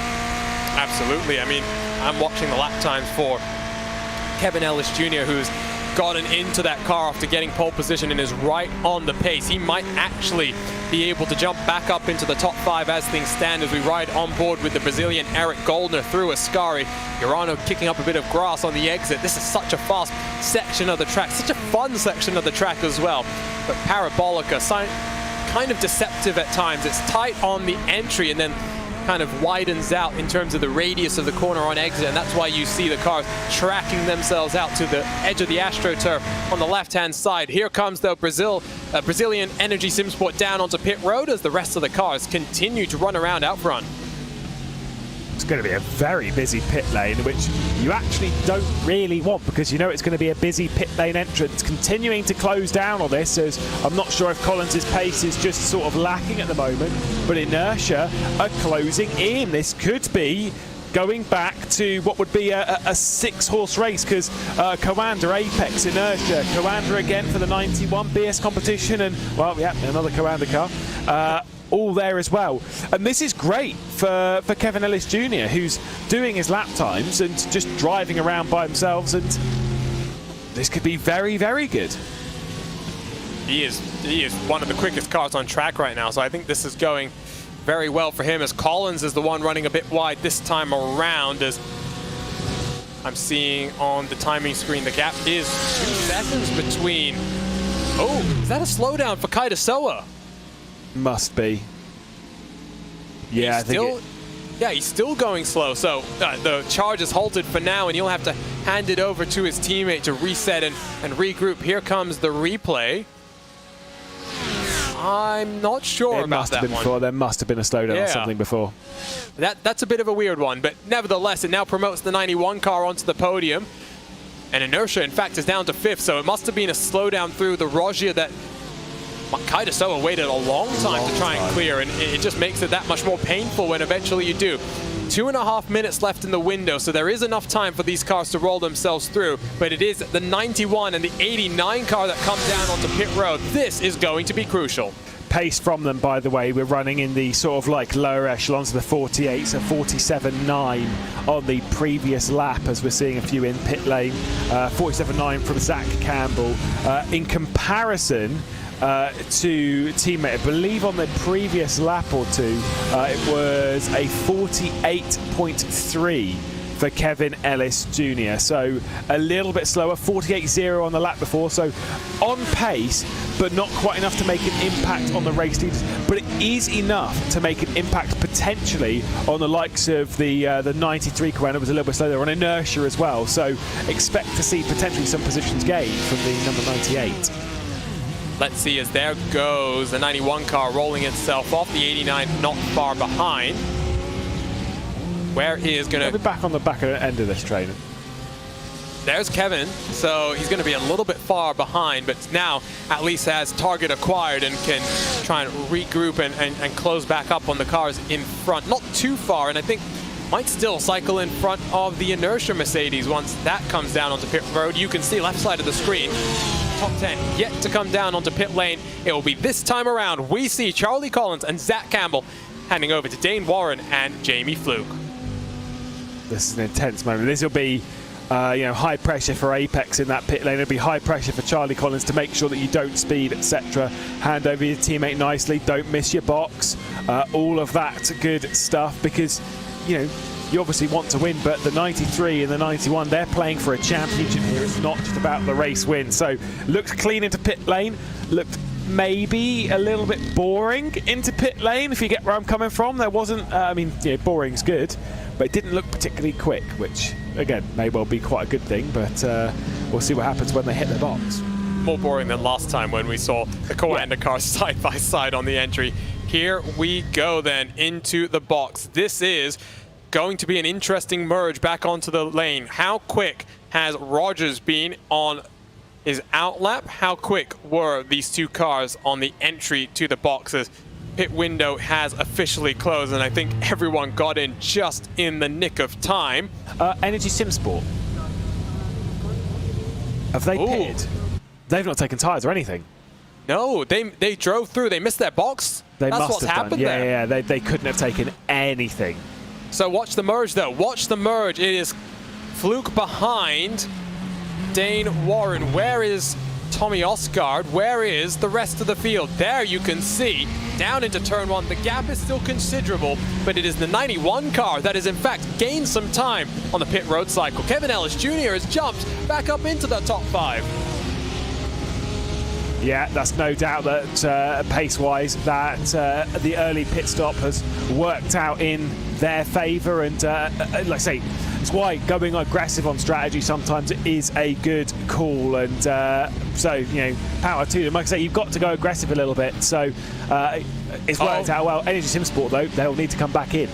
Bit of an issue out on track. It's Sven Haase and Daniel Ferguson that I think have come together. We'll have to go and dial up the RaceSpotTV replay machine. This, though, then is Inex Racing just inside the top 10 with that beaten up Mercedes just behind them. The 78 car that got that podium in race number 1. And here we go. This is what I was taking a look at. It was, oh, okay, Haase loops it by himself, and then Ferguson has nowhere to go, just about manages to avoid the 46 car, but it's been a disappointing season for Biela Racing overall, let alone a disappointing race weekend, and almost contact with Urano on the rejoin. Terrible rejoin. 0 out of 10. That wasn't quite that bad. It was a 2. Connery's Twitch, like I said. Yeah, no, I'm sure you'll get a message from him in a sec. Something happened to inertia, as something has pointed out someone has pointed out in the chat. 43 seconds stationary. The only thing I can assume there, Lewis, is they took tires by accident? Something like that must have been. Energy Sim Sport do manage to get back into pit lane and running out of fuel at the moment, so don't miss your box, get it stopped, and they have done. Got to lead a lap though. That's a win in itself, no? A little bit, no. I mean, the question I have is, are they going to get dinged for not beating? Yeah, they are going to get dinged, aren't they? Yeah, there's going to be a penalty, because it's not about, oh yeah, but they came down pit lane.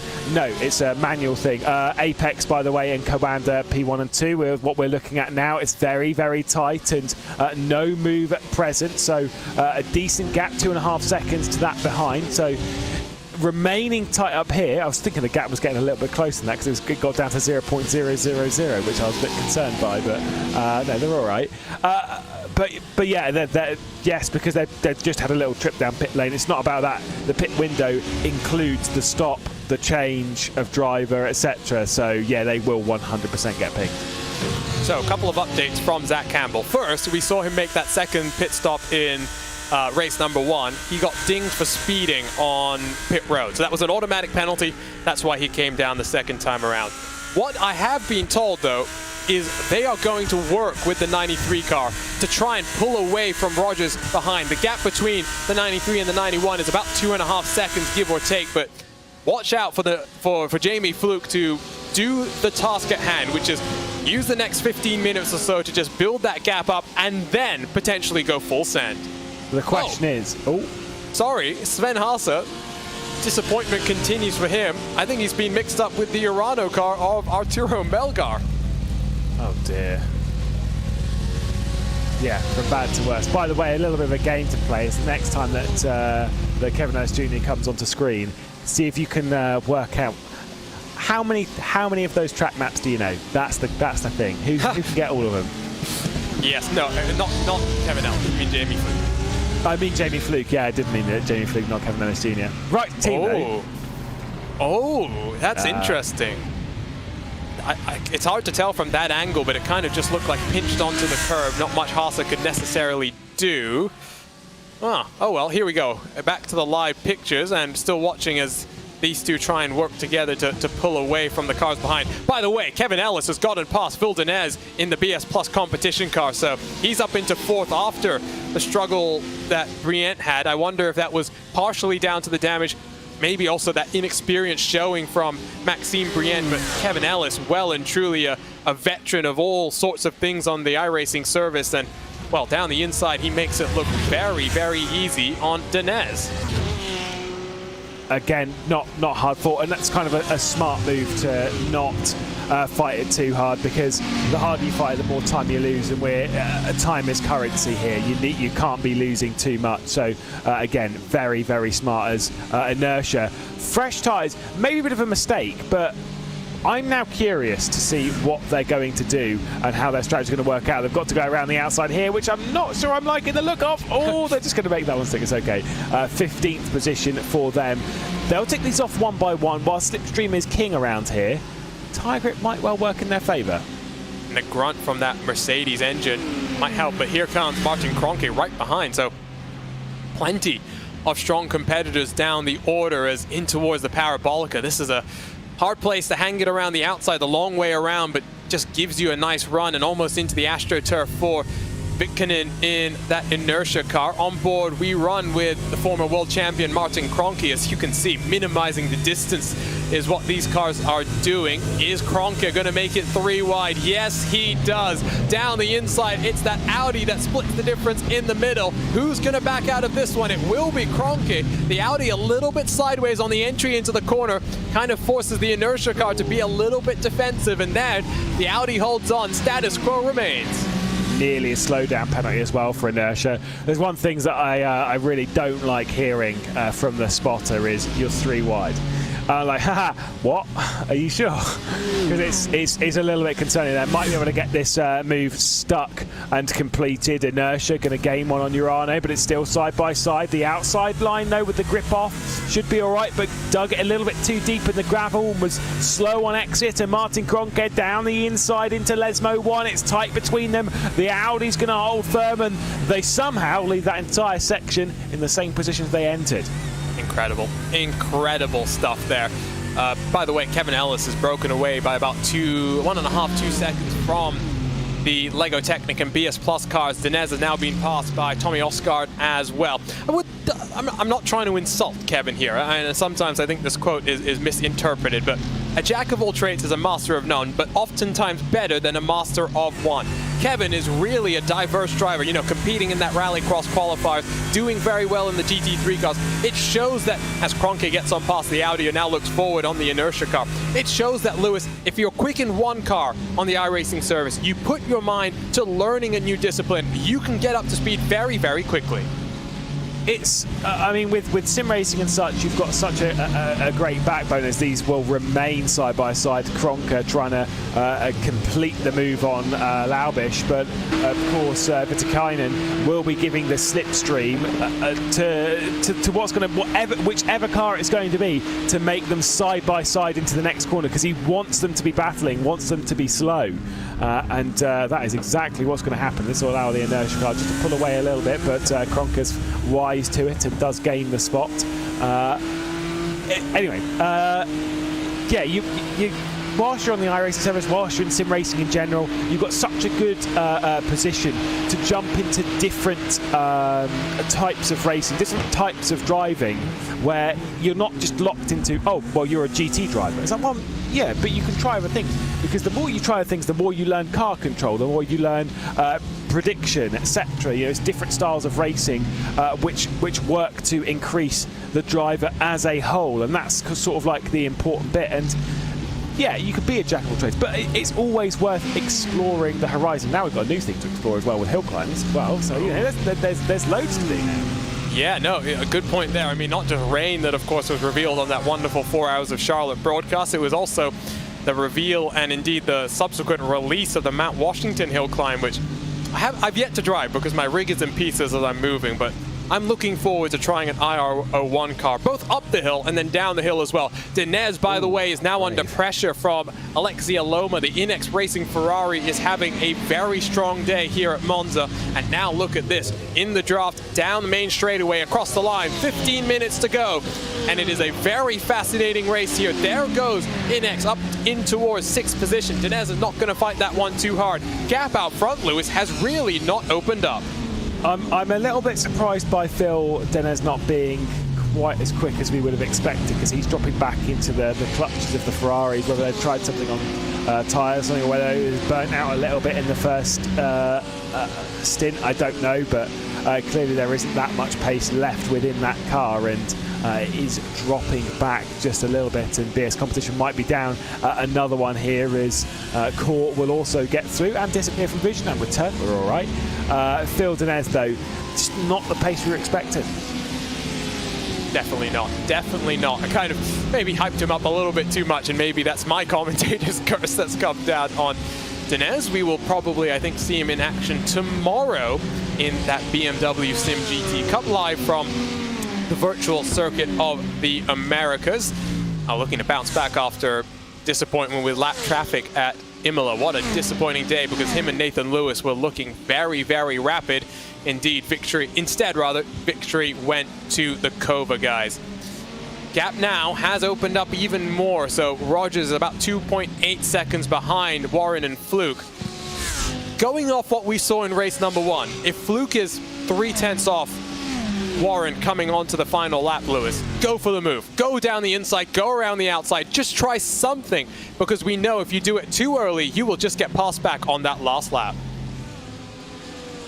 But like, this is the thing, is that we know that the 93, I mean, they all know that, you know, especially now that everyone saw it. But I think the only thing that will force Jamie Fluke into forcing a move here earlier is if that gap starts coming down from behind. If Roger starts finding a little bit more time, that's where the alarm bells will sound and a move will be forced from Jamie Fluke. And you know, in that sense, Rogers might be driving a little bit, you know, under it at the moment, just controlling the car at present, and might try and set some better times a little bit later on, although I will say, considering their times, the top two just pulled away another 2/10 on the previous lap. It was 48 zeros between the two of them, the 93 and the 99. The 91 2/10 slower, a 48.2. So, I mean, not too many times you see too many people outpace Josh Rogers, but this is certainly seeming like it's one of them. For now. But now, I think that's the operative word when it comes to a race like this, as they go up the hill in towards Ascari. Rogers, I think, is going full send at this point in time, just doing what he can, because this is where I have to get my math out, which is... Oh, dangerous. Yes, dangerous. So, first position, 25 points. Third position, 16 points, so 9 points. That gap going into the next round at the Red Bull Ring, if things hold as they are, it would be 13 points, give or take? Not... yeah. There, I'm correct. For once. I don't, I'm still like, you know, don't trust my maths either. Well, and 13 points is a fourth place finish in this race, so it is not inconsiderable, the gap that would be forming up. So really, they struggled at Zolder, but they have bounced back really strong. That's what we expected the summer break to kind of do, Lewis, is give these teams an opportunity to step back from the very demanding schedule of going back to back to back. They'll do it again now, but again, now they know that it's the run to the end. Once we're done with August, these guys will get another couple of months off.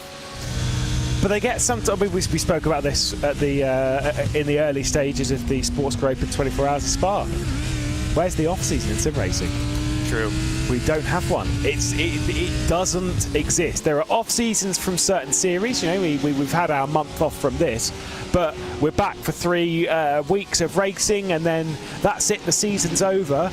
But the season's over, you're then racing in this, and you're racing in that, and you've got that to prepare for, and oh yeah, you've got to do this, and hey, do you know what, there's one of the iRacing endurance races coming up, and we've got to get ready for that one as well. It's just like, oh my god, it never ends. It is just constant, it is relentless. You know, the motorsport world goes on their break around say December these days, you know, December to about February, where they get their little time off, and obviously some of them have their summer break. That's filled by sim racing, and whilst everyone's watching the racing, they want to do sim racing. It's just relentless. I've got a question for you now, Lewis, because you're the one who posited this first. So I'm looking on the left side of the track wall. You've got VIR, above that you've got the Nürburgring, then you've got Suzuka. What's above that? No idea. I think it's a karting track.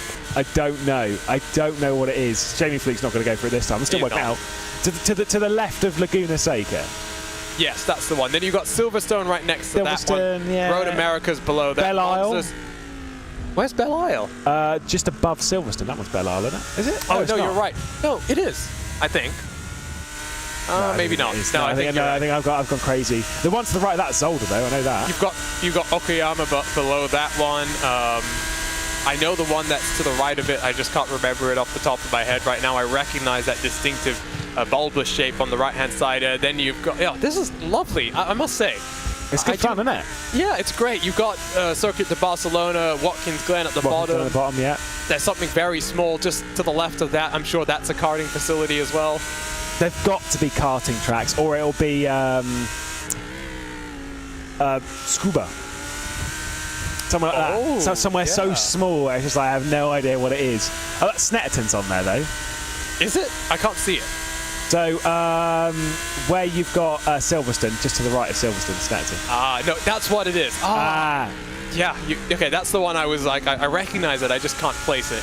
There you go. We're having a bit of fun now. We're getting completely distracted from this. This is great. Who cares about the racing? Let's just go full screen on Jamie Fluke. He's talking. Is that... Sorry, no, see, now I'm trying to think. Is that... oh my God, what's the track in Canada? Mosport. Below, to the right of Virginia. Yes, no, you're... Is it Mosport, that one? No, it's... Yes, but what's above Mosport? Oh, no idea. Yeah, this is great. This is you could play this game for hours. Yeah, but what would happen is you'd be told it, and then you'd be like, "Oh, of course it is." Zandvoort's to the right of it. I knew that. I will say, Dominic Engel, one of the SEO admins, is once more Fluke doesn't get too close. It's Phillip Island that's above Mosport. I knew that one. Oh, of course it is. Well, Dominic Engel has pointed out there's 2 circuits on the wall that are in your SEO endurance schedule. I know what the schedule is. The public doesn't know just yet. So posit your theories in the chat, and maybe Dominic will have some fun with you guys. We focus back on the actual on-track action. Denez has slid through the field. He is down in 11th. I wonder, did he try not taking tires here, Lewis? Because he's done it before. Would not be surprised if maybe we're seeing the same thing and just that lack of grip in the closing stages here. Yeah, but they didn't gain much of an advantage from it, so it's kind of like, well, clearly it wasn't worth giving that one a go.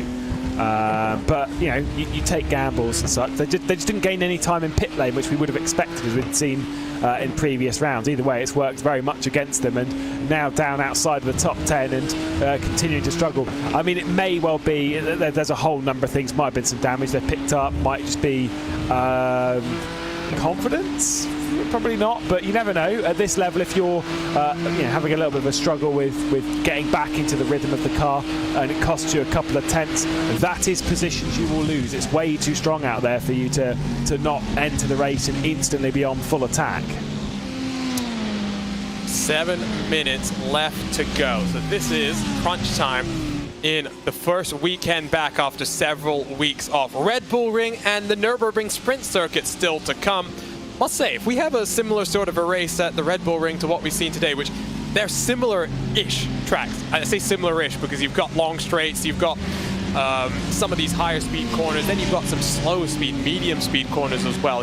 It's a track where I think the preparation for this week, Lewis, probably carries forward to Austria as well.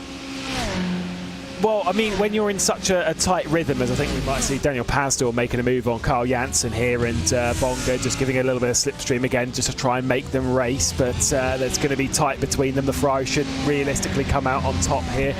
Where you've got such a tight section of racing, where it's, race weekend, bam, bam, bam. Confidence is crucial, because you need to be able to carry that from round to round and be able to jump in from round to round and know that, oh, well, we're leading the championship, we've got these results before, let's just get out there and do what we do. You alleviate some of that pressure on your shoulders of the championship battle, or whether that's for second, third, fourth, the lead, 10th, whatever it is, whatever's prize money, you don't want pressure on your shoulders, because pressure isn't fast, but confidence is, and it's a fine balance of spinning plates that can switch in the click of a finger. It's such an interesting part of racing that some people don't even really think about. Absolutely. We've gone, by the way, from the track wall to now a die-cast wall. It's a nice one. It's a nice one. Daniel Pastor behind the wheel of the Urano number 90 car is on the edge of the top 10 as in front of him, launching himself over the anti-cut curbs as Carl Janssen in that Ferrari. Look at the hands as well. And it's always interesting, Lewis, when you see these different rigs. You have triple monitor setups for some drivers. I'm personally, much like Pastor, I really like this ultra-wide monitor that he's got right now. It just gives you that wraparound feel. You don't have bezels, you don't have any distractions. You just have what's in front of you, and that's it. Yeah, I mean, it's always a very interesting discussion, of course, between ultra wides, triple screens, and VR potentially. But VR's way too sweaty in the middle of summer, so people don't tend to go for it, and fidelity issues, etc., etc. That it doesn't tend to be part of the discussion. It's more the discussion between singles and triples, which is always an interesting one. It's normally one we talk about in endurance racing, so I'm sure we will at some point. But I don't know. I'd actually. From someone who's not actually tried, I only race in a little single screen so I can bash everyone off and got a good excuse for it. I feel like I would prefer triples because at least, for one, you've got decent peripheral vision. Of course, you do have the bezels, which are a bit of an issue. But also, when you're done with it, you still have a standard 16:9 monitor ahead of you, which should work as per normal. Oh, as the lights flash from Carl Jansen coming through the Roger. You talk about VR. I think there's one very crucial reason why it's not used more at the top level of sim racing, and that's maybe a bit of comfort. Of course, the fact it can get a bit sweaty.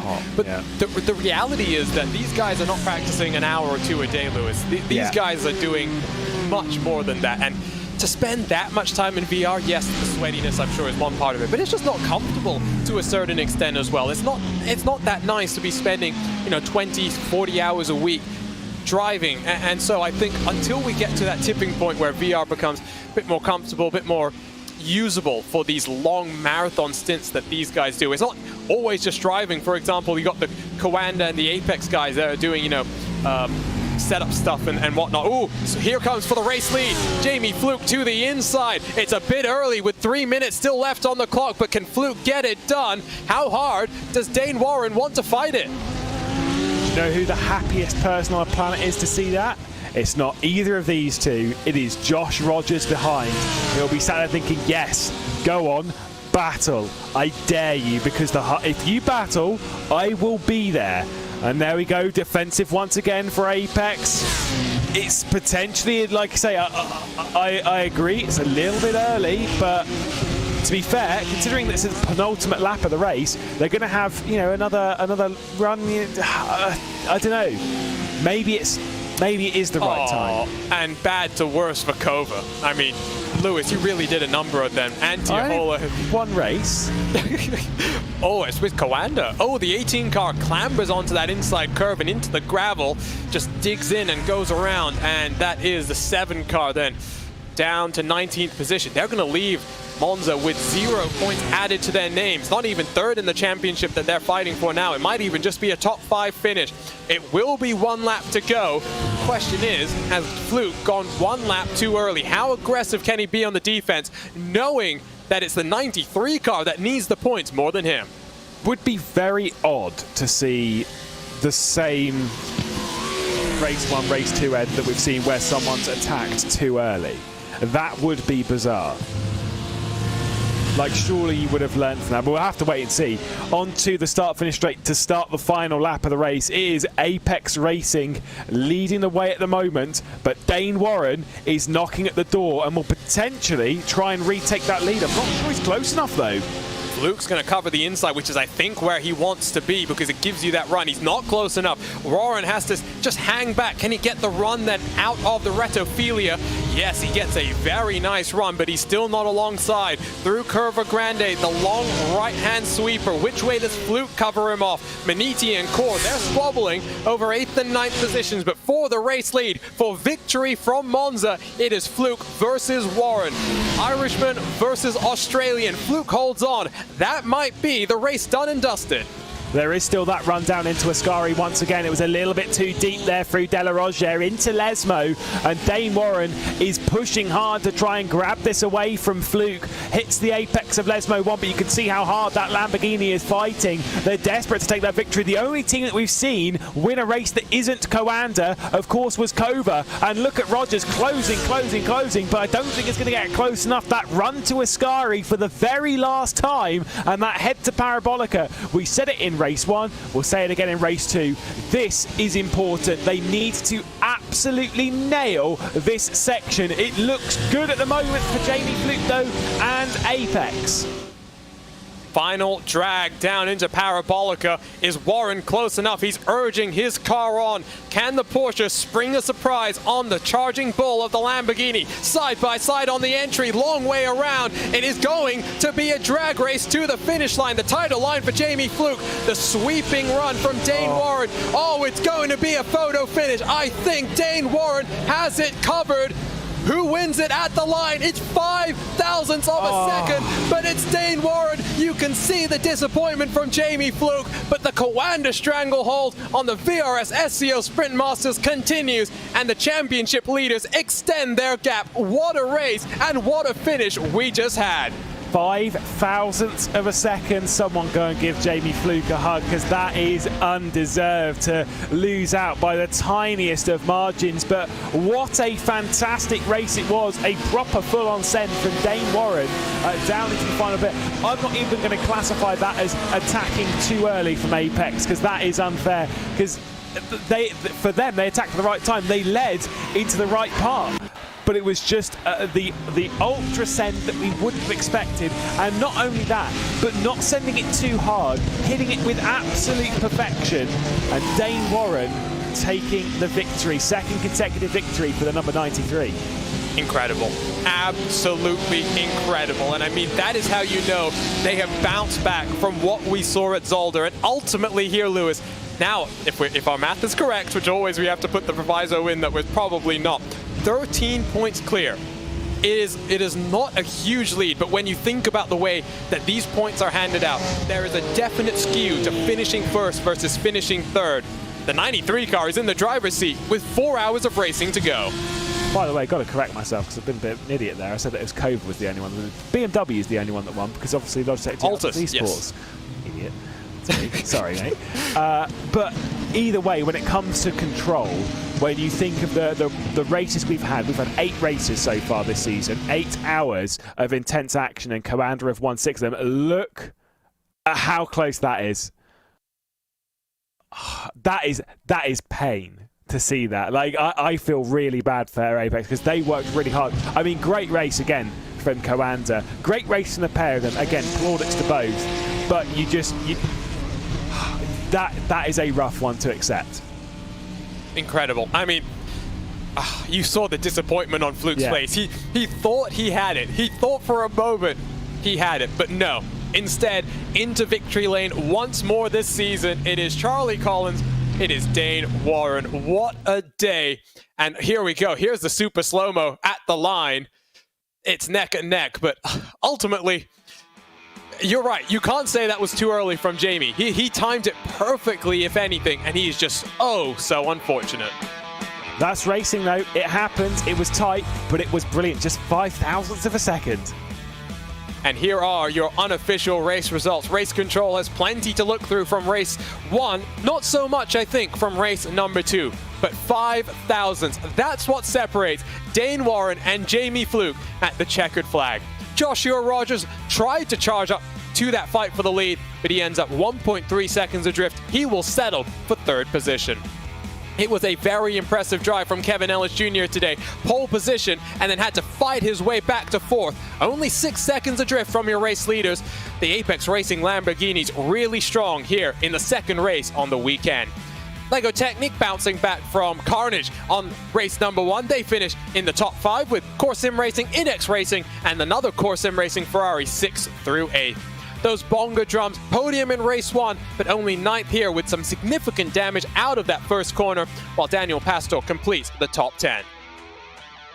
11th goes to the Energy Simsport Brazilian Ferrari. Great to see them continuing their steady, solid run, while Ricardo Rico has a little bit more luck after being turned around at the 2nd Lesmo on lap number 1 on the 1st race of the weekend, Arnage competition in 12th.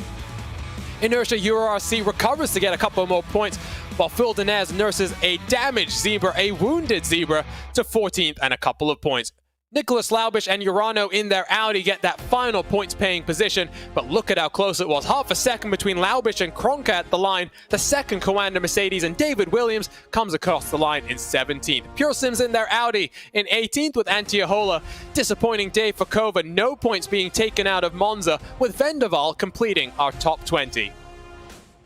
Final cars on the lead lap, it's Urano Esports and Energy, the second of their Ferraris. While then we get to our retirees. Sven Haase completes a disappointing day for the 46 car. Quintin Violate 24th, with Bila Racing, Valkyrie, R8G, and Williams rounding out our top 28.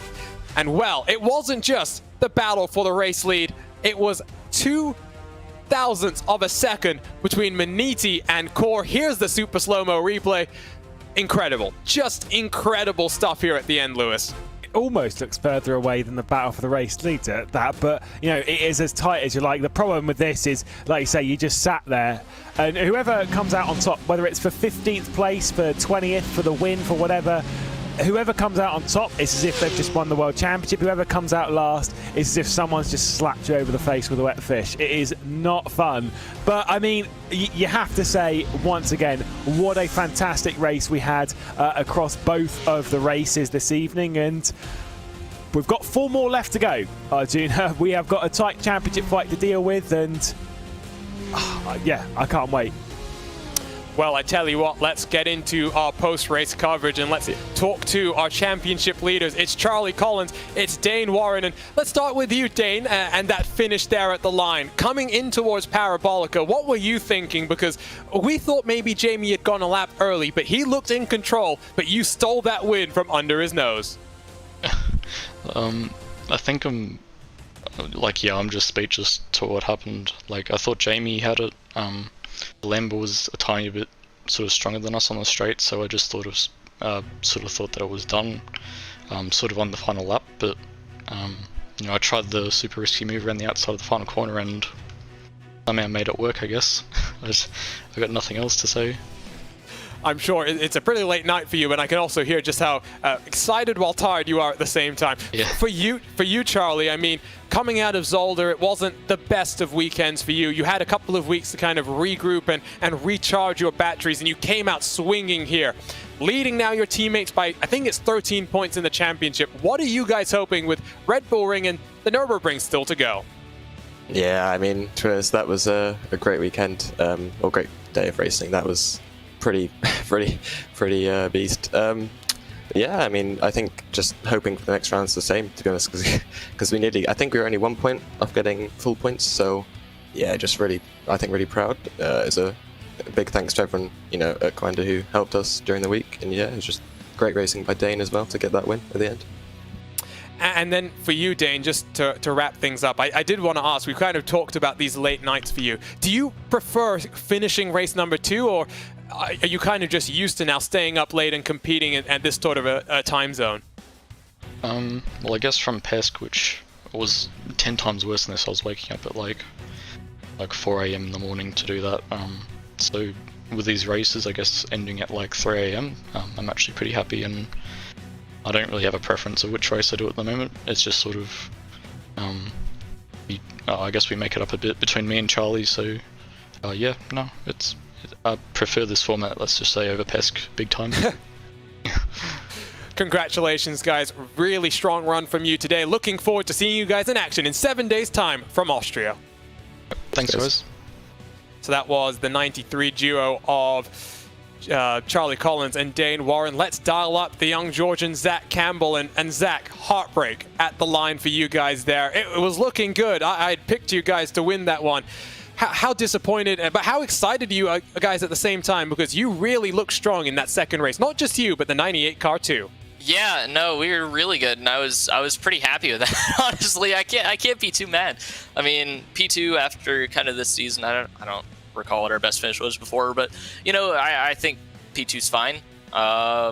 You know, it's I'll be honest, it sucks to lose by that little, but you know, it's you know, it's not a bad thing. I mean, we were up there all day. You know, I was up there, Jamie was up there, and I mean, competing with guys like Charlie and Dane and Josh and Mitchell, you know, it's always a treat getting to race against those guys, and so can't be too mad with second race today. First race we can be mad with. So, you know, it is what it is. Well, on a happier note, I know you got to go spend some time with the Team RLL guys over the Nashville week, and of course you competed for them in the Porsche Tag Heuer Esports Super Cup. How fun was that for you, getting to see kind of what it like in real motorsport rather than just in the virtual world? It was really fun, really interesting. I know I've worked with those guys quite a bit on the iRacing stuff for the IndyCar Challenge this year and the IndyCar Challenge last year. And obviously for the Porsche Tag Heuer Esports Super Cup this year, and they're a bunch of awesome guys. I got to see a lot of their stuff, learn how a lot of that works. And, you know, as someone like me who's an engineering student and who wants to, you know, go into a team like that and go work for a team like that, you know, it's a treat that, you know, I can't really explain, and I can't express enough gratitude towards the guys over there. And I'm really trying to keep kind of the IndyCar race on the left screen here so I can keep up with that. So yeah, no, it was a blast and definitely an experience I probably won't forget for a long, long time. Well, we'll let you go and watch the action, but one more question. Red Bull Ring or Nürburgring? Which one do you prefer? Neither. Let's go to Mid-Ohio Sports Car Course. Ah, okay. I like that answer at the very least. Congratulations, Zach, and looking forward to seeing you in Austria then in 7 days' time. Yeah, absolutely. Hopefully I get to talk to you guys then. This is pretty fun being up here. I know. Hopefully we see a good run from your Lamborghinis as well then. Yeah, that's the goal. So that is Zach Campbell in the 99 car. One more set of interviews. Let's dial up the 91 team of Joshua Rogers and Mitchell DeYoung, and Lewis McLeod is standing by. I'll jump in with Josh Rogers straight away. I mean, tight battling between your teammate and the Apex Racing car there on the final laps of the race. You were closing in quite a bit. Did you think you could catch them? I mean, you know, I think for us, it was just a matter of trying to make as little mistakes as possible in that last stint. I felt like I wasn't going to be able to catch them on pure pace. They were definitely working together to try and break away. I mean, even when the car behind is sitting really close to the car ahead, you kind of push both of you along. So yeah, I was just trying to kind of make as little mistakes as I could, obviously try and drive as quickly as I could too, hoping that they were going to battle really, really hard in the last couple laps. Obviously they did. Not quite hard enough. It looked like a really, really close finish there, and massive congrats to Dane and Charlie on their race there, as well as Jamie as well. I mean, he handled it really, really well in that last stint. But yeah, no. Overall, happy. You know, obviously we lost a few points in the championship, but damage limitation, and there's still 2 rounds to go, so plenty more on the table. Yeah, you came into this one as the championship leaders and were obviously had come back from not having the greatest start of the season. Now that you've seen that the 93's taken 2 race victories again, they've started to pull that gap back out a bit. Is there confidence that that gap can come back down and you can find that form that you've had the last couple of rounds? Oh, absolutely. I think especially with this format, anything really can happen and generally will happen. Obviously, the next 2 tracks that we have, Nürburgring, not so much of a draft track. I think it's going to be certainly a different type of racing. But Red Bull Ring, again, is probably going to be very similar to what we had here. So, yeah. Like I say, I'm perfectly confident in our ability to be able to try and close the gap, and we're all working really, really hard together and pushing each other forward too. So it's a great team environment at the moment, and you know, obviously we're seeing that in the results. But no, yeah, looking forward to the next ones. We can definitely close it back. Sounds great. We'll go over to your teammate, to Mitchell DeYoung, who's also here with us. And it was tight in race 1. Kind of feel that you made the jump for the race lead a little bit too early. How are your views with how that race ended? Yeah, it's always a difficult situation. You know, we kind of wanted to try it a little bit early, not putting all our eggs in one basket, just sending a Hail Mary down the last lap. And, you know, it didn't really work out. I think I could have done a little bit better in the battle on the very last lap, defending a bit better. But it's just such a hard thing to judge. You know, kind of one of those things. I think if we were battling anyone else, you know, it would have been less painful, I guess, for the championship. But it's so cool that we were able to build that gap and, you know, have a good battle with the teammate. So, you know, unfortunately, we were at the end of the side that we didn't really want, but no, it's still good points, I would say, in general. Now, in the consideration that next round we're going to Austria, where we're kind of guessing that some of the racing might be a little bit similar, you know, long straights, big slipstream. Are you kind of expecting something a bit similar in that sort of vein, that it's going to be a big train and a lot of tactics at play? certainly. I haven't been able to do many laps at this track myself, but from all the racing I've seen already, it's going to be very much the same as what we're seeing here. So as we know, Q is super important, so that'll be kind of critical to get that ironed out, get a good strategy in place to start, towards the front or at the front, and then try to control the race from there. So we'll have to see. A lot of testing is going to go into that one. So yeah, hopefully we can be competitive once again. Well, enormous congratulations. Decent round, decent points haul, and hopefully we get to see more of that in the future in this championship fight as well. Come to a thrilling conclusion. So what a race weekend we had there, Lewis. And I mean, wow. I mean, we returned after a couple of weeks off. I said they were refreshed, recharged, and what a finish we got at the line. 5 thousandths of a second. Zach Campbell, I mean, a little bit disappointed, but also very excited. Their season has not gone the way they wanted by any stretch of the imagination. I think now we're really looking at a fun race. Fun couple of race weekends to close things off, and it's not just going to be about the 2 championship leading cars. There is still plenty to play for in our $25,000 prize pool. Yeah, huge respect to Zach Campbell there. I understand, Jamie Fleet would have been taking a bit of a hard hit from that, but Campbell was just basically saying that we weren't fighting up here in race 1, and said that race 1 was a disappointment. They finished right down the order, outside of the points even, and to have had that, to have then come back stronger, to not only lock out the front row of the grid, but also to be just as close as you can to winning the race. That's an uplifting feeling for sure. And well, I mean, Campbell got a speeding penalty in race number 1. I think that's kind of what ruined their points hopes in that one. Now though, Red Bull Ring, 7 days from now, one of the first times we'll visit there in a top level competition like this. It's going to be thrilling because it's a kind of track where, like I said before, you can go 2 wide maybe in towards turn 1. You could exit turn 1 4 wide, climbing up the hill. We've seen so much drama in Formula 1 coming in towards what they call turn number 3, then down the hill in towards that higher speed section. It is going to be a difficult challenge for these GT3 cars, and who can forget that final corner where these drivers are going to be right on the edge. I think we need to make up our own corner numbers before we get there, though, because let's be honest, I agree with you. Turn 2, whatever's regarded as turn 2 isn't turn 2. It's definitely it's like Road America. Yeah, I know. It's almost as bad. Road America has a special level, but we won't go there too much. No, it's going to be thrilling racing regardless. I mean, the final 2 rounds of the season, we've got a lot to play for in the championship hunt, and like I say, there's a lot of pressure on a lot of shoulders out there, and there's nowhere to hide. Well, no place to hide. We will be back in 7 days' time from the Red Bull Ring, live from Austria. You can catch all the action here live on RaceSpotTV and on the Virtual Racing School Twitch. What a weekend we had to kick things back off. Yesterday, the GT4s took to the track. Today, the GT3s put on a show. We will be back in 7 days' time. Join us live from the Red Bull Ring for the penultimate race weekend. $25,000 is on the line, and potentially a champion could be crowned from Austria. On behalf of the entire team at RaceSpotTV, for Lewis McLean, my co-commentator, for our producer Hugo Luis, my name is Arjuna Kengipati. We'll see you in 7 days' time, but for now, so long and goodbye.